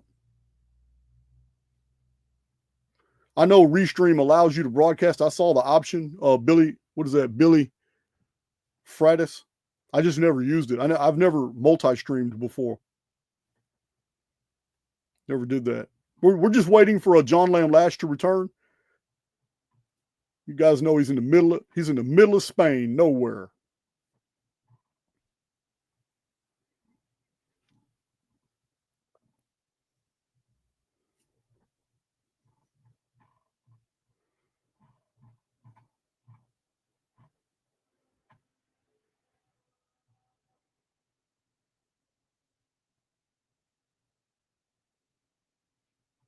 Let's see. This is prime time internet. Hey, what time is it in Spain? I don't even know. You guys can tell me.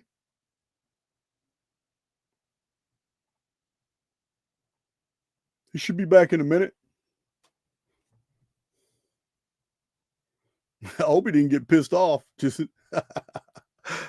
guys know me. I'm the same way. I'd go ahead and drink me one. Say F it.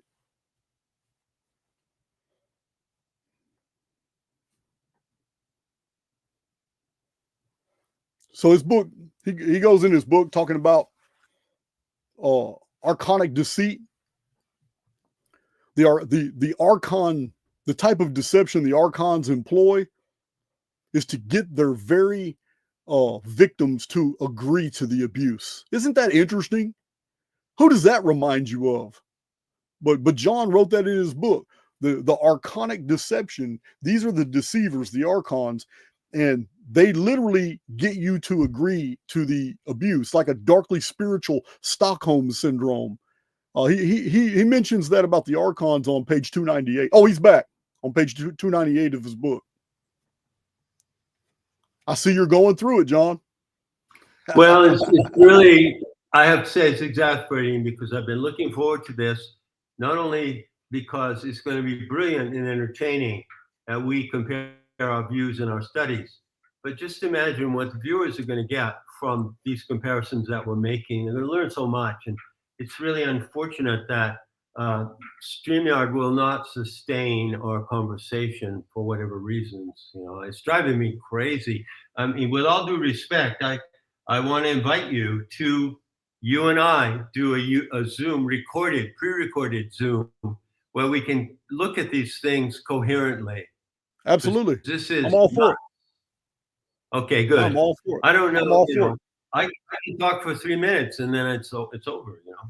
Yeah, I'm all for it. On the Dendera Zodiac, I was just getting started to explain it. The Egyptologists, the archaeologists that have looked at the sight lines on the Dendera Zodiac, because you got the long zodiac on the wall, and then you got the circular zodiac on the ceiling, and they got the sight lines, and it shows that the temple construction was finished on April 17th in the year 17 AD, but they know temple construction began in 51 BC or 52 BC, and these are recorded in the zodiac in different areas in the sight lines. So that's correct. But what's fascinating to me is that this actually comports with my thesis that something in the 8th century was devastating, and it changed a whole lot. It's like the whole world started waking up right there at the very end of the 8th century. And what's fascinating to me is that even though this is a Macedonian, Ptolemy, a Greek construction, what's fascinating is the tradition attached to Dendera is that it is a star. It's like an astrolabe of the heavens, and it shows the circumpolar stars in the middle, and then spiraling out. But it's what they conceived of the heavens to look like in 700 BC. And this again, I'm gonna drop some facts about Dendera that's fascinating too. It's like the Egyptians were the first ones to get a hold of the new sky. And they had recorded these things, but it's sad that it took 700 years for the Ptolemies to immortalize it. And then Napoleon's men took all that shit out in pieces and lugged it all the way to France. So we just really can't really get a good study of it the way we really want to. Well, let me say this about Dendera, which is a subject that I love. And as I say, I've written a whole book on it, which is unpublished, but it's on nemetha.org. I was there, and what I observed is that when you go into the room, it's a little room on the roof chamber, and you look up, and then you step out, suppose it's at nighttime, and you're in the room and it's lit by candles, and you look up at the sky, and then you step out and you look at the sky. It was a teaching tool. It was something created to teach people to look at the sky. And what you might find remarkable or not, I don't know, Jason, you tell me, is that Schwaller de Lubitsch, who wrote the Temple of Man and was primarily the godfather of Dendera studies, identified 4 axes, which are all dated. You know that. Right. But I discovered a 5th axis. Oh, really? Dendera. Yeah. And the 5th axis, I wish I could illustrate it too. It's so clear and simple. I mean, it's just a child could understand this with the pictures. I can't get these pictures up for you. But what I discovered is that there's a 5th axis, and it goes from the sheaf of wheat in the hand of the figure of Isis. You know, so there's Isis, the goddess, and she's holding a sheaf of wheat. It goes from that star through the terrestrial pole, which is at the right front paw of Anubis. Dendera is constructed of 2 circles, celestial pole and terrestrial pole. Okay. And it goes through into the constellation of the fishes. And if you draw a direct right angle to that 5th axis, it points to the galactic center. Okay. So I have solid evidence that the Egyptian designers of the Dendera Zodiac, which was a gift to the future, a gift to the Greeks, showed that they knew the location of the galactic center. I can buy that. That wouldn't offend me in any way. It wouldn't surprise you. Well, no. Well, I mean, you have to understand. I'm one of the few people in the world that are actually explaining to everyone that there's only one true pyramid. The Great Pyramid of Giza is still of technolithic construction, and it's of high tolerances and planes that are they're not replicable in the other pyramids. And they have interior upper chambers and upper galleries and relieving chambers like Davison's chamber that no other pyramids possess. The Great Pyramid of Egypt is absolutely amazing, and the technical sophistication to have built it means that when it was built, that civilization that built it must have had the epic, most advanced knowledge of astronomy, just like Josephus says about the Sethites. But they must have known everything about astronomy. Yeah, they had to, because the structure it literally incorporates pi and phi and in multiple dimensions of arithmetic. It's astonishing. It really is. Not only is that the fact that it's located at the center, you know, of the mass of the Earth, the greatest landmass. If you make a latitude and longitude lines, it's at the center of the greatest landmass. How did they know? How did they know that, right? Yeah. No, so I have. But my very first published book is about that. We could really rap and riff and jam on the Dendera Zodiac. Unfortunately, I can't present my evidence to you right now because I can't show you the specifics. Yeah. No, we can do it. We can do a whole video on Dendera if you want to. I would love that. Let's say you and I make an appointment.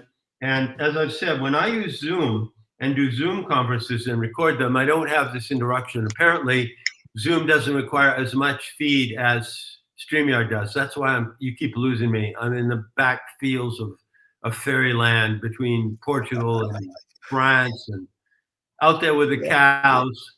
But I can see the stars. I have to tell you, I have no argument about the lunar zodiac. I know what you mean by lunar zodiac. The Chinese zodiac is mainly lunar. Yep. So what do I teach people? One of the things I teach is sky watching. And the premise of sky watching is that you can learn to read the sky and read the events in the sky by watching it at night. And one of the things I teach is to watch the cycle of the moon. For instance, many people experience, even if they're in the cities, you're going maybe shopping or you're out at a shopping mall and it gets dark and suddenly you see that thing in the sky. What is that thing? What is that little crescent, right? That's the new moon, right? The first visible sign of the new moon. And I say that that's a signal. You can learn to look at it and you picture the constellation that it's in. And that gives you a signal from the zodiacal field of information. And then you can follow that signal through the phases of the moon. So it's all eyes on the sky, direct observation. Today, to me, that is one of the greatest practice it is, because it means that you're involved with the sky and engaged with the sky, and you're not merely researching ancient zodiacs, but you're living with the current zodiac. And there's a lot to be learned from that practice. Well, I know Mercury has been in retrograde for 3 days, and I've been feeling it all 3 days. So I'm not arguing the utility of the zodiac at all. So believe me, I've been feeling it. Yeah, man. Well, let me ask you this, my friend. Let me ask you this. If you think that's something, if you think Mercury retrograde is something, what about Jupiter in its station? Are you feeling that? You know what that is? John, I'm just not an astrologer. I don't follow the It's not astrology I'm talking, it's astronomy. Okay. So I don't know why what would Jupiter have to do with, I mean, what energy are we talking about? What is Jupiter's position in the sky have anything to do with how I would feel in this present moment? That's what I'm getting at.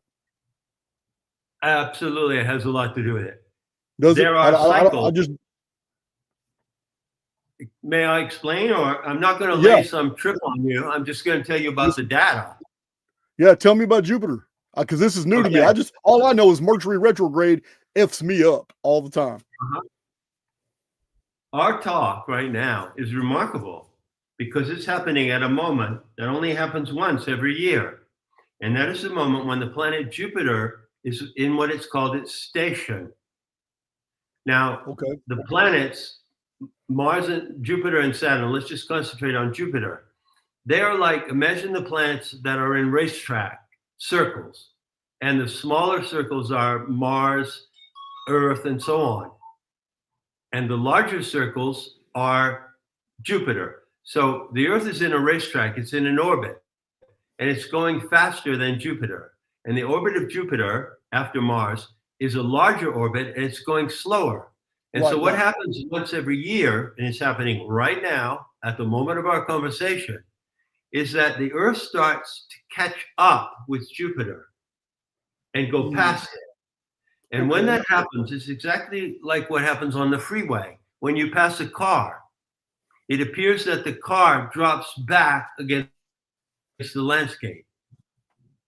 And so this is called the retrograde loop of Jupiter. And so there is the point, it's called the station retrograde. Jupiter in the sky right now is not moving. It is stationary. It appears to be stationary because the Earth is overtaking it. And as the Earth overtakes it, it appears to drop back. And this happens for 5 months. And then there's another moment called stationary direct when Jupiter stops and it again moves forward. So the moment of our conversation, and I gave a lot of attention to this, is the moment when Jupiter in the sky, you can go out and see it. You can go look at it. Wow. I did not plan the date of this video. That's all Big John. He's the one that does all the scheduling. So I find that pretty interesting. Let's say, something maybe is handling us, maybe some higher agency working through the divine intelligence and visionary power of the cosmos is cueing us and prompting us to have this conversation. That's how I would read it. I don't read it causatively. I absolutely deny astrotheology, and I deny the theory of planetary causation. Planets don't cause us to do anything. We respond to the environment of the cosmos. So here's my point. Well, where would it be? This is your mirroring effect. Yes, sky ground mirroring. So our event today, our conversation, is a ground event mirrored by Jupiter at its station, beginning its retrograde cycle in the sky. And this is all, you can teach this to an 8-year-old child. They fucking love it. It's not complicated. You can go out and see it. So the question is, where is Jupiter against the background of the constellations at this moment, right now, November 14th? And if you go out and look, and you can see it, I advise you to go out, you see that it's close to 2 very bright stars, which are called Castor and Pollux. And they are the head stars of the constellation of the twins. Now, Gemini is a sign. There's no stars in the sign Gemini. Okay, I get it. So you're talking about just the double stars of Castor and Pollux. Yes, in the constellation of the twins. I say twins because you can see the twins. You cannot see Gemini, okay? So they're the twins, and they're called by various names. They're called the Asvins in Hindu astronomy. They're pictured in various ways, but let's just say they're pictured as these two twins marked by the head stars. Jupiter is at those head stars right now. And what's going to happen over the next 5 months, if you go out and observe it, is that instead of Jupiter moving to the left and going from the twins into the next constellation, which is the Crab, not Cancer, it will back up. It backs up through the body of the twins. It retrogrades for about 9 degrees. Then it stops, and then it goes ahead. This is geocentric perspective. Of course, Jupiter isn't really stopping and backing up. But the geocentric perspective is what we experience. It's what conveys to us the meaning of the celestial code, the living, present, real-time celestial code. I teach people to read the real-time celestial code. So how would I teach them to read Jupiter stationary retrograde at the head of the twins? How would I teach them? What is the lesson of this moment? Right? I'm being educated by you, so your question must be rhetorical. Yes, it is, sir. And I am educated by you too, because I defer to you in the things that I don't know about. This just happens to be something that I know about and you don't. Okay, no problem. That's the beauty of our exchange. Well, you have to then look at the twin constellation, and you have to pre-establish that there are narratives. It contains narratives, which are the mythological stories of the twins. And then when you have the narrative, you have the frame for the lesson that is shown by the signal of Jupiter in that constellation. It sounds complicated, but it isn't in practice. It's very simple. So Jupiter represents the capacity of the human being to carry a social message, a message to the society of their times, and to teach and learn. Jupiter is your capacity to teach and to learn. And so this is a unique moment in teaching and learning. And isn't that obvious from what's the content of this conversation? No, absolutely. You're describing. I mean, you're talking about these things are all out in the field. This is information in the field. I process this as programming, just like I do the archons, different types of programs no, it's that not have programming. No, it's not programming. It's not archonic programming. If you come into an auditorium with me and I give you a lecture about the sidereal narratives or the sidereal mythology of the goldfish, I'm not programming you. I'm educating you in something that you can apply to your own psyche and your own life. This is not programmed by some extra human alien source. This is the living wisdom of the world that Sophia herself projected into the constellations as a mirror to our activity. It's not a program. It's an educational event. It's an opportunity to learn something. I'm not programming you. Oh no! I did not mean to sound like you were programming me. I'm talking about the information is in the field about what Jupiter means, what it means when it's retrogressing, when it means when something is in juxtaposition to it, when it's passing by. That's programming. You're reading that programming and putting it all together and telling me. That's what I meant. Exactly. I'm reading that programming, not in the sense of mind control programming. Right. But in the sense of educational programming. So how would this layering of meaning be nuanced in any way by the fact that I'm a Gemini? And I'm a true Gemini. I'm like June 9th. Because Castor and Pollux wouldn't have anything. There's no correlate between Castor and Pollux and me being a Gemini. No. But the two things are not contradictory. What I wanted to illustrate to you, and I can't do it because I can't bring up the graphics. This is essentially profoundly important if you want to know where JLL is coming from. I practiced conventional sun sign astrology for 30 years, and I consulted with hundreds and hundreds of people. Okay, so I've read hundreds of horoscopes. Got you. But the horoscope has no stars in it. It is not a map of the sky. And I discovered this early on when I got into astrology, and I was really upset. And I said, well, what the fuck? How come the sign Gemini, you're a Gemini, right? Would you say June 9th? Yes. How come the sign Gemini is just a section of the ecliptic plane of the Earth? You know that, don't you? Yes. Okay. And it has no reference to the stars. So I thought, well, where is the sun on Gemini? Where's the sun on June 9th? In the constellations, in the background of the constellations. Where is it? And it's actually in the constellation of the bull. Wow. Somebody just said that too. Somebody just said that in the chat. Yeah. So that doesn't mean, just get this straight.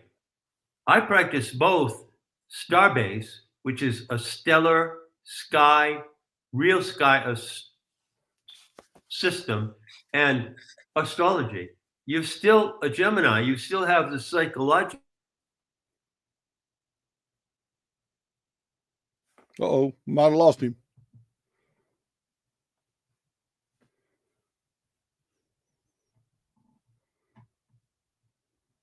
How you doing, Logan? I seen you pop in the chat. And my buddy Jeff, I saw him too.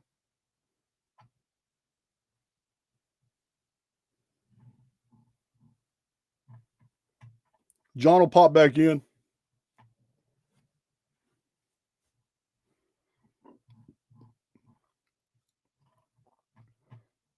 He'll pop back in.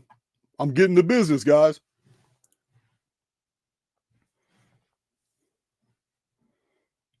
Man, it was something I wanted to ask him about in his book. He was talking about the vax and Moderna and how Moderna on legal paperwork had to tell the truth, and they called it an operating system. It's crazy.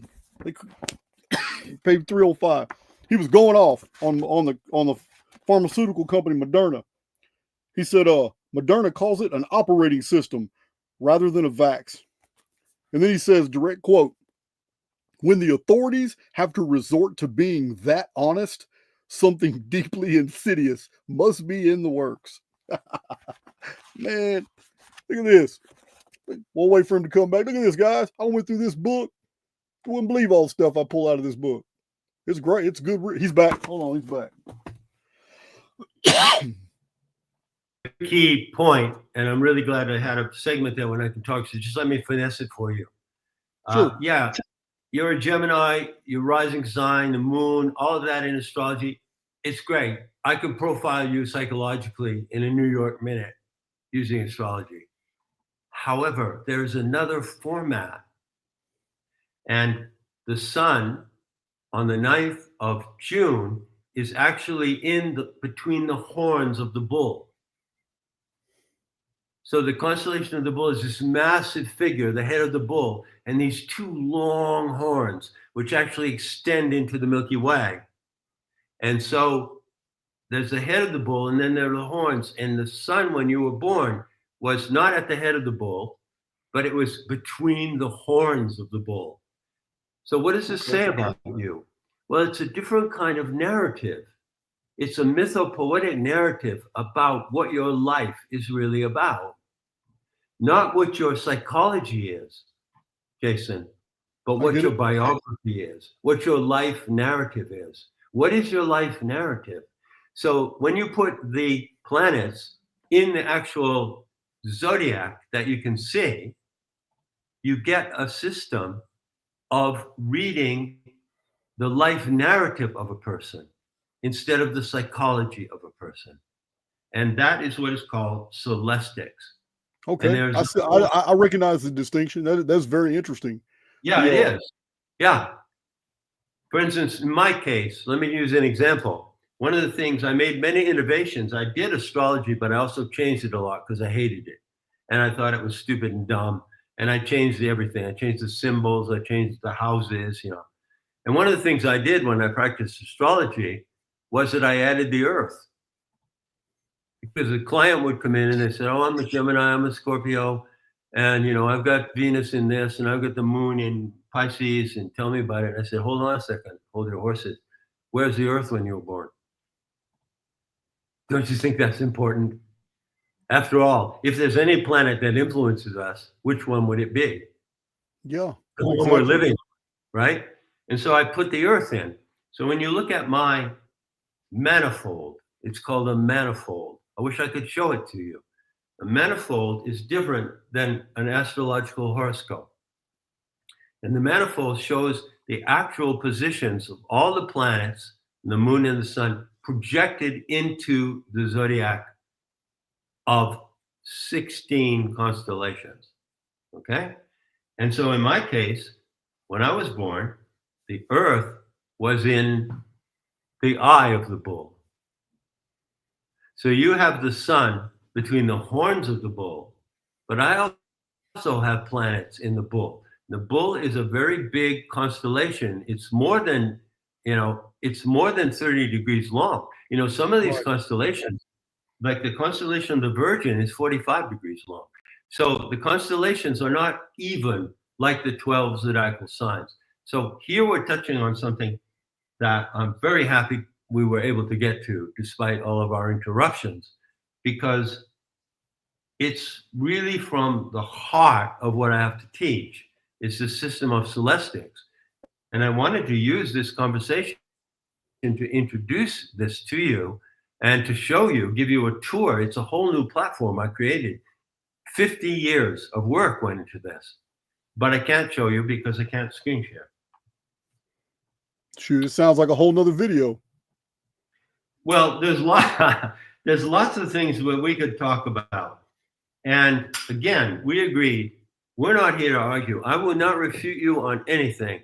I treat you as a friend. I respect your opinion. I might disagree radically, but I will not argue with you. There's no point in arguing, man. There's really no point in it. Oh, don't get me wrong. I've got my call outs. There's people I want to debate, but they're chronological issues that need to be corrected because they change whole entire historical narratives once they're corrected. But other than that, yeah, there's no sense in a lot of that. It's at Jason, we're in the same situation. I have people that I want to debate. They don't dare to come near me. They won't debate me. That's like the Gnostics. It gets frustrating. The Gnostics and the ancient Christian ideologues. So they started to debate openly. And the Gnostics warned them about the demented freak alien father god. And they got into arguments. And the Gnostics just beat their asses. They could not win arguments with the Gnostics. Nobody will debate me about Christianity. They won't. They don't dare to, because they wouldn't last 5 minutes. And you and I are the same. I saw that you commented once and you said, God, there are all these people that are proposing these things regarding chronology and calendrics, and why don't they debate with you? I'll tell you why. I will say this. You do have, you woke me up to something, because I thought I knew Gnosticism and I understand the fundamentals, but they're very generic. So yeah, they are. I did not know that the Gnostics literally taught that the Christian version of suffering being the gate to redemption was total BS. Absolutely, they did. I find that fascinating, because I've innately believed that the whole suffering narrative of Christianity is dungeon programming. That's something imposed on them. It's not real. It has no basis in our reality. But you're right in your perspective, which matches with my perspective. You say it's dungeon programming. I say it's the malware of the archonic mentality, the archonic installation in your brain. It's not even human to think in terms of the redemptive value of suffering. It's nonsense. It's against common sense. We all suffer. And if suffering can ennoble you, it can ennoble your humanity, can teach you things. But the idea that you have to suffer in order to be redeemed by a superhuman messiah is the largest heap of dinosaur shit on the planet. I agree. I agree. We are really aligned on that one. So we're sort of like the twins, you say. We're the twins, you and I, you know. You're Catholic, I'm Pollux, and we're having a conversation. And yet there is a unity to be gained through this conversation. And the unity is the truth that you bring home with you. It's the truth that works in your life. Truth is unity. And it comes from many different facets and perspectives, but you have to make it your own. And that's what I would like people to draw from our conversation. The unity of a truth that they can make their own and that will direct them and guide them in their lives. Because that's what I do. That's why I call myself a visionary teacher. What vision am I teaching about?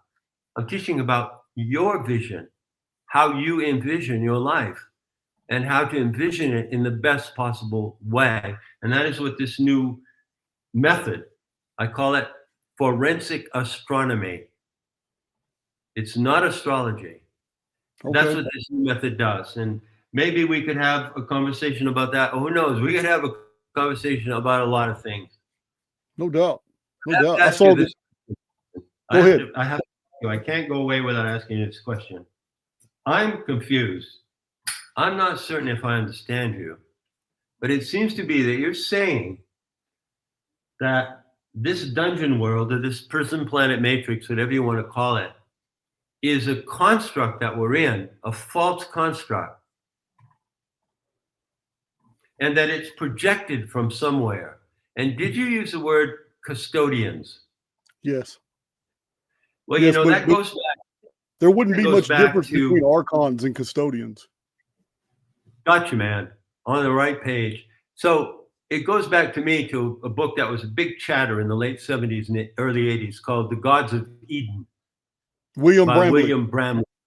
And I think he was the first person, if I recall correctly, where he said, yeah, there are some kind of overruling powers that are custodians of our so-called reality, what we're supposed to be reality, but is actually not our reality.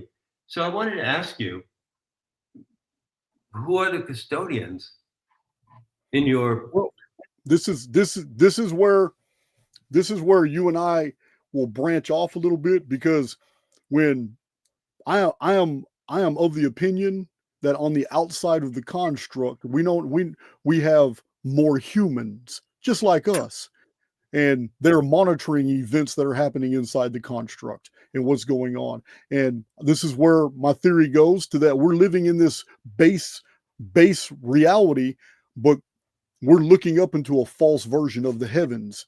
And these archons don't bother me, because in my AIX model, Artificial Intelligence X, I see that this entire, you call it the demiurge. I have no problem with that. I call it AIX, Artificial Intelligence X. It is egoistic. It actually believes that it's a god. It believes that it's in full control, but it's only in control of a very confined area. And that we are souls inhabiting avatars that actually belong. This avatar, this body I have, is just constructual programming that belongs to the construct, but it's necessary for an immortal soul to pass through this experience. I'm going to have to wear some of the experience itself in order to do everything I need to do here. I believe we're living on life sims. I am an advocate of reincarnation based off Russian and Irish studies, where they're showing that these children have these very, very detailed memories of being a whole different personality, and verifying it by showing where lost money is, by naming family members and street names that they know that they were just living in. But their perspectives, even though they're saying this at 5 years old, 6 years old, 7 years old, and 8 years old, their perspectives are from an 80-year-old. And it's this is my model. My model is that the oversoul is all loving, but doesn't have much to do with what's going on inside this false reality. And that an evil entity has created this predator versus prey ecosphere that we have come to believe is actual and original creation, but it's not. It's fallen. but we're really in no danger here. We're immortal beings only thinking that we're in danger because we're wearing finite avatars that belong to the construct that suffer all the laws of diminishing returns, the laws of entropy. We're going to die. You're going to die. But until we're divorced from this constructual programming and we return back outside the construct to whatever source is, whatever our true personality is beyond the confines of this experience, this is the model I promote. And it's that we're not even in really danger here, and that we're here to learn, to grow, and to mature, and that the entire world is nothing but layers and layers and layers and layers of deception trying to draw us into what I call feedback loops. Feedback loops are belief systems that self-perpetuate and take you nowhere. Hold that thought. Right. I get your picture. I pretty much matches what I've been able to infer from my study of your work, which is I'm just a beginner in that respect. And therein lies one side, one twin part of one hell of a conversation. Yeah, I don't, no doubt. Because I can tell you amiably that I couldn't disagree more with what you're saying. And yet I think that putting the twins side by side at some point, if we can, and comparing, one twin sees it in this way, the other twin sees it in this way, comparing those views, this is an exciting idea. And not only would that be a brilliant conversation between us, but I think people eavesdropping on it would get a huge kick out of that, and how we compare these things without attempting in any way to refute or deny each other. So I have absolutely no intention to do that. But I do not live in the system you're describing. I do not live in the reality paradigm that you're describing at all. Hey, listen, I'm all for that discussion, and I do want to quantify something. Go ahead. You have asked me my personal opinion, and I'm very adamant with my community to let them know that my model is my opinion based off a lifetime of research. It may not be right. It's not even a debatable matter. Chronology to me is worth debating. This stuff is not worth debating. This is enlightening. And like I said, we can go through all kinds of intellectual rabbit holes, and I can be made to change my mind. I've already recently changed my mind, and I admitted to my home community, because I come from a puritanical Southern Baptist Christian background. And after 40 years of my life, I left that. But I haven't left all the baggage. It was only last month that my research finally got me to accept that the entire savior motive, the whole entire thing, is both good and evil inside the construct, are controlled by the demiurge. And I no longer hold to the return of a Messiah type savior, no matter how we paint it as a chief cornerstone or any of that. This is a huge change of mind for me, and my community knows this. Well, bravo. And it's really remarkable and honest of you to be that transparent and say that in this conversation. It's really brilliant. And it opens the doors for, us to go further, because I'm not going to do it now, but I could tell you, let's just say, and this is a teaser, and believe me, I'm baiting you and I'm baiting the audience. So I'm doing it playfully. Not only do I accept that I'm living in a prey-predator ecosystem, as you call it, yeah, but I respect and I love that system, and I see myself as an apex predator in that system. But what am I talking about? Sean, he's insane. He just said he's an apex predator. What kind of predator am I? Well, humans are apex predators. Huh? Humans are apex predators. Yeah. What kind of apex predator am I? I'm not an apex predator who wants to kill others to eat them. Got that? I'm not a cannibal. Got that? Got it. The human species is the most extreme predator of all animals. We prey on every fucking thing you can imagine, from microbes to whales. And we prey on each other. So what do I mean when I say I aspire to be an apex predator? I aspire to be the predator, like a great feline cat, like a puma or a cheetah, who takes down the parasites and the enemies of life in our midst. They are my prey. The liars, the deceivers, the authorities. So in that sense, I use, it's just a metaphor. It's a façon de parler, okay? And the prey-predator ecosystem that you call it, I would love to talk with you about that in depth in some other occasion when we're not interrupted, and then we can put that out for people to draw from what they will. But I think this is a moment of Jupiter's station at the head of the twins. You see what I'm getting at? The sky is just mirroring this conversation that we're having. You see that? It doesn't cause us. It's profound to me, but at my core, until somebody changes my mind, I'm a simulationist. And I hold to the idea that we're living in two separate, distinct realities at the exact same time. And one what's of them, the other one? What's the other one look like? What's the one we should be living in? What does that look like? I'm not even talking about it in that fashion. We're living in two separate realities at the same time. One of them is highly personal, where we can make magic happen like gods inside the construct. And the other one is the collective by which the rules apply to all. And we phase back and forth all the time. And our greatest moments of depression is because we're in stasis. And when we're in stasis, it's because we have literally phased back into some default mode of dungeon programming, and we're participating in the feedback loops that all the masses are. But our greatest happiness is when we phase back into the highly personal, and we're co-creators, and we're doing things, and we're making things happen, and we're interfacing, and we're sharing information. That's what we're doing right now. Right now, you and I are in the highly personal field, but all throughout our day, because we're humans, we always default. We always default back into the collective. It just happens. We spend our lives phasing back and forth between these two realities. I feel you, bro. I do. Believe me, I feel you. And I can say that I have my own little syntax to that. One of the things I've learned from the Gnostic teaching and also from 19th century anthropology is this.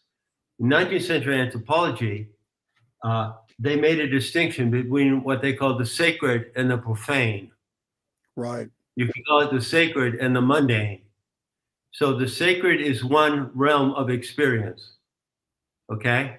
And I agree with you that the sacred, if you really experience the sacred, and sacred just means powerful, true power. It's from the Sanskrit word sak or shak, which means feminine, divine feminine power. If you are living in the sacred from the source, then you have in your personal reality that divine power of beauty, freedom, love, innocence, play. You have all that. But we also live in the mundane or profane world, which is the social order. You know, the social order on the earth, look around. The social order is that part of the habitat that's been created by humans, not the part that's created by nature. So we also live in the social order, and it's in the social order that we experience the dungeon mentality, as you call it, the programming, the deceit of the archons, the gaslighting.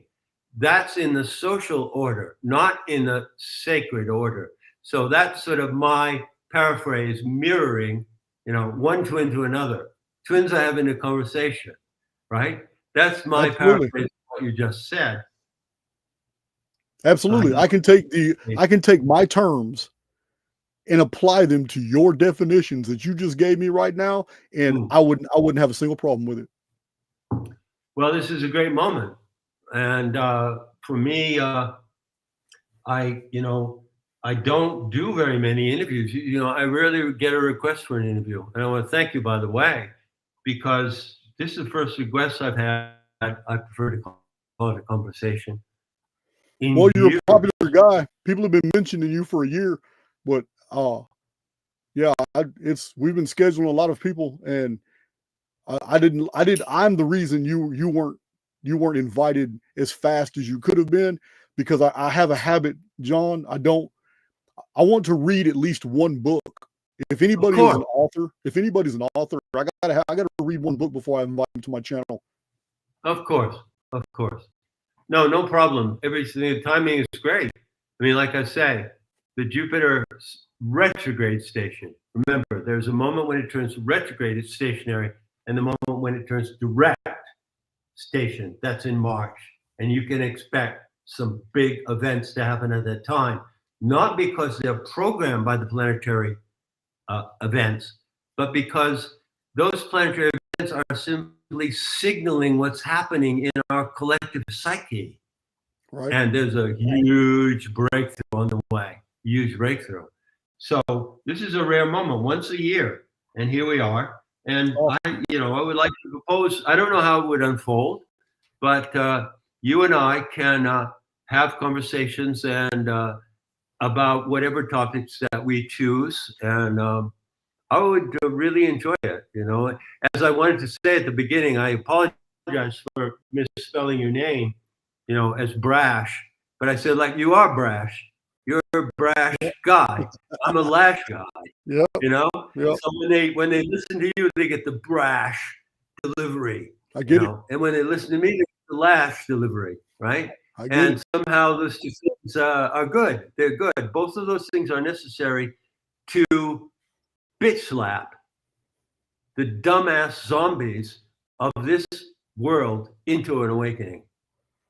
Yeah, that's basically what's required now. You got a lot of fight left in you. What are you, 80 now? Well, let's say this. I'm actually 17. Okay, cool. And I've always been 17. All right. I'm gonna end up getting my calculator out. People, chronologically, on the calendar, you can clock me at 80. And I can't even believe it. I get up every day and I think, the fuck? This is not possible. I never believed I'd live this long, but it doesn't matter because you're never too young to learn. Right. And you're never too old to learn. Wasn't there, what was the Greek stage play writer who said, was that Maimonides, said, old men are always old enough to learn. But it sounds like a Greek saying. Yeah, it might be Theognis. I've read them all. I lose track. You've read them more extensively than me. I mean, you've got what you have behind you is probably part of your library.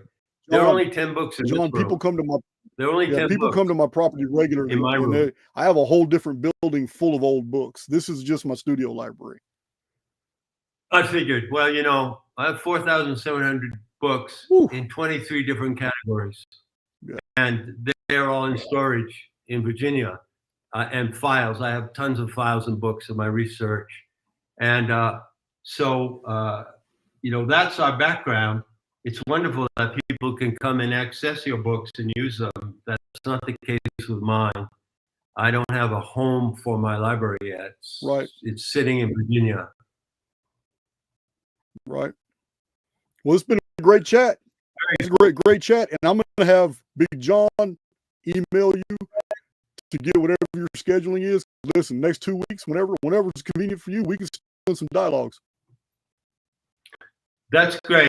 I really am excited about that. And one thing I'll say about my old age, years ago, I think it was a time friend, what a bitch, I'm getting older, just turned 50, And she looked at me and she said, you're as old as it gets, man. Don't worry about the chronological numbers, Right. So, and I am still very angry. But anger, which is Mars, is defiance. It's the faculty we use to say, no more bullshit, no more gaslighting. I'm not going to buy it. I'm going to find my own truth. And so, I'm really angry, but I like it. It's not negative to me. Yeah. Anger is like fuel to me. It's like a heat to me running along with other delights of life, simple delights like animals. Okay. Yeah, man. So that's where I'm at. Jason, can't say thank you enough. We had a lot of interruptions, but I think we got our message across. And let's say we'll be seeing each other again soon. Absolutely. How about that? Absolutely. Because we're still not done with your book. I still have a lot of cliff notes. Excellent. Okay. Shall I sit on and just watch while you talk about it? Oh, no. I have a long video in about an hour and a half with a totally different community, my cipher community. So I'm going to take a break. Cool. Okay, I'll sign up All for right, now. then. Later. Good talking to you, John. Ciao. That was a great chat. We'll be seeing John Lamb Lash again. And yeah, I do agree with him. He and I should do some pre-recorded because he can share his screen to accentuate his points. I can share my screen, and yeah, that would be epic. This was a dialogue, just getting familiar with another kindred soul. I'm really glad we had this conversation. It's been a long time coming. You guys have been telling me. It's just, look, guys, this is not the ordinary book I read. Most of the scholarly like monographs. Look, this right here is by a PhD professor on the history of the Zodiac. You see how small this book is? Because a third of the book is nothing but bibliography. So I can go through a book like this in one night. You can't read John's book in one night. There's no way. Look at this. Look at that. You're not going to read this in one night. It's too many hundreds of pages. So I took my time with it. And I got many things I want to discuss. Like I said, you guys know in my community, I order books off Amazon. I'll butcher them. I won't do this to an old book. But all these new paperbacks I do this with, I use a separate sheet of paper for, books in my library. But yeah, he's a legend. And man, I got statements that are in his book, but we will talk about them. They're not going anywhere. I'll keep them in this file. But that was a great conversation. And yeah, I don't know if all of you saw the video, but I recently did a video, and it was with Leaving Babylon. And as I was answering one of her questions and describing something about the Archaix model, I had the epiphany in the middle of the video while talking to you guys that I have been clinging on to this savior motive for too long. And remember when I did the Paul Harvey exercise? If I was the devil and I built a totally beautiful world based off principles of predator versus prey, and then I injected immortal souls in there who had to wear a part of the construct in order just to get along and do everything, I would be in absolute control of both. The full dichotomy would be mine. I'm controlling good and evil. As I was describing that to Leaving Babylon, it just hit me like a ton of bricks. I wrote a bunch of notes after that video, and I'm done with it. Chief Cornerstone deal is all deceptive, every bit of it. It changes not one iota of the chronological information, but it changes what the Great Pyramid is. It changes that 138 rectilinear sequencing we found through all those measurements. It changes what the Typhon and the Phoenix research is really about. It changes all this. It also gives us more perspective about why a certain culture of people are running everything today. Like they're the disciples of an information, a secret body of knowledge, because they know the exact timing of these resets. So this is where I'm going now. It's now, we got the date 2106 AD. And many of you know by many different species of chronological analysis, it's still the same date. It's still the same date given to us in a fictional account by H.G. Wells, which has nothing to do with the multitudes of data sets connected to that date. But it changes, because if I were the devil, I would control both the light and the dark. And that right there changes everything for me. It actually, the recognition that the good and the evil are still both controlled by the evil, I call it AIX. You can go with the Gnostic version and call it Yaldabaoth, the more Hebraicized Arabic version, or you can go with the older Gnostic version of the Demiurge. It doesn't matter. In my perspective, artificial intelligence X is in total control. It's in total control of both sides. And now that I'm absolutely free of that religious programming, free once and for all, I thought I was free at 40, but I wasn't. I was free of much of the layering, but I was still trapped in that feedback loop. Now I'm free. I've been free for the past month, and it's changed my attitude. It's changed my energy. It's changed everything. I'm free of it, because once you understand that it's all dark, it's all deceit, it's all wrong. It changes who you are and where you're going. It changes your abilities. Now everything is in the personal, and everything out there in the field can be ignored or controlled. The highly individualized, personalized soul is the one that is absolutely moored to source. Because when you're moored to source, everything in the construct doesn't mean shit. And you start gravitating toward other kindred souls and attracting them to you because you're resonating on that frequency.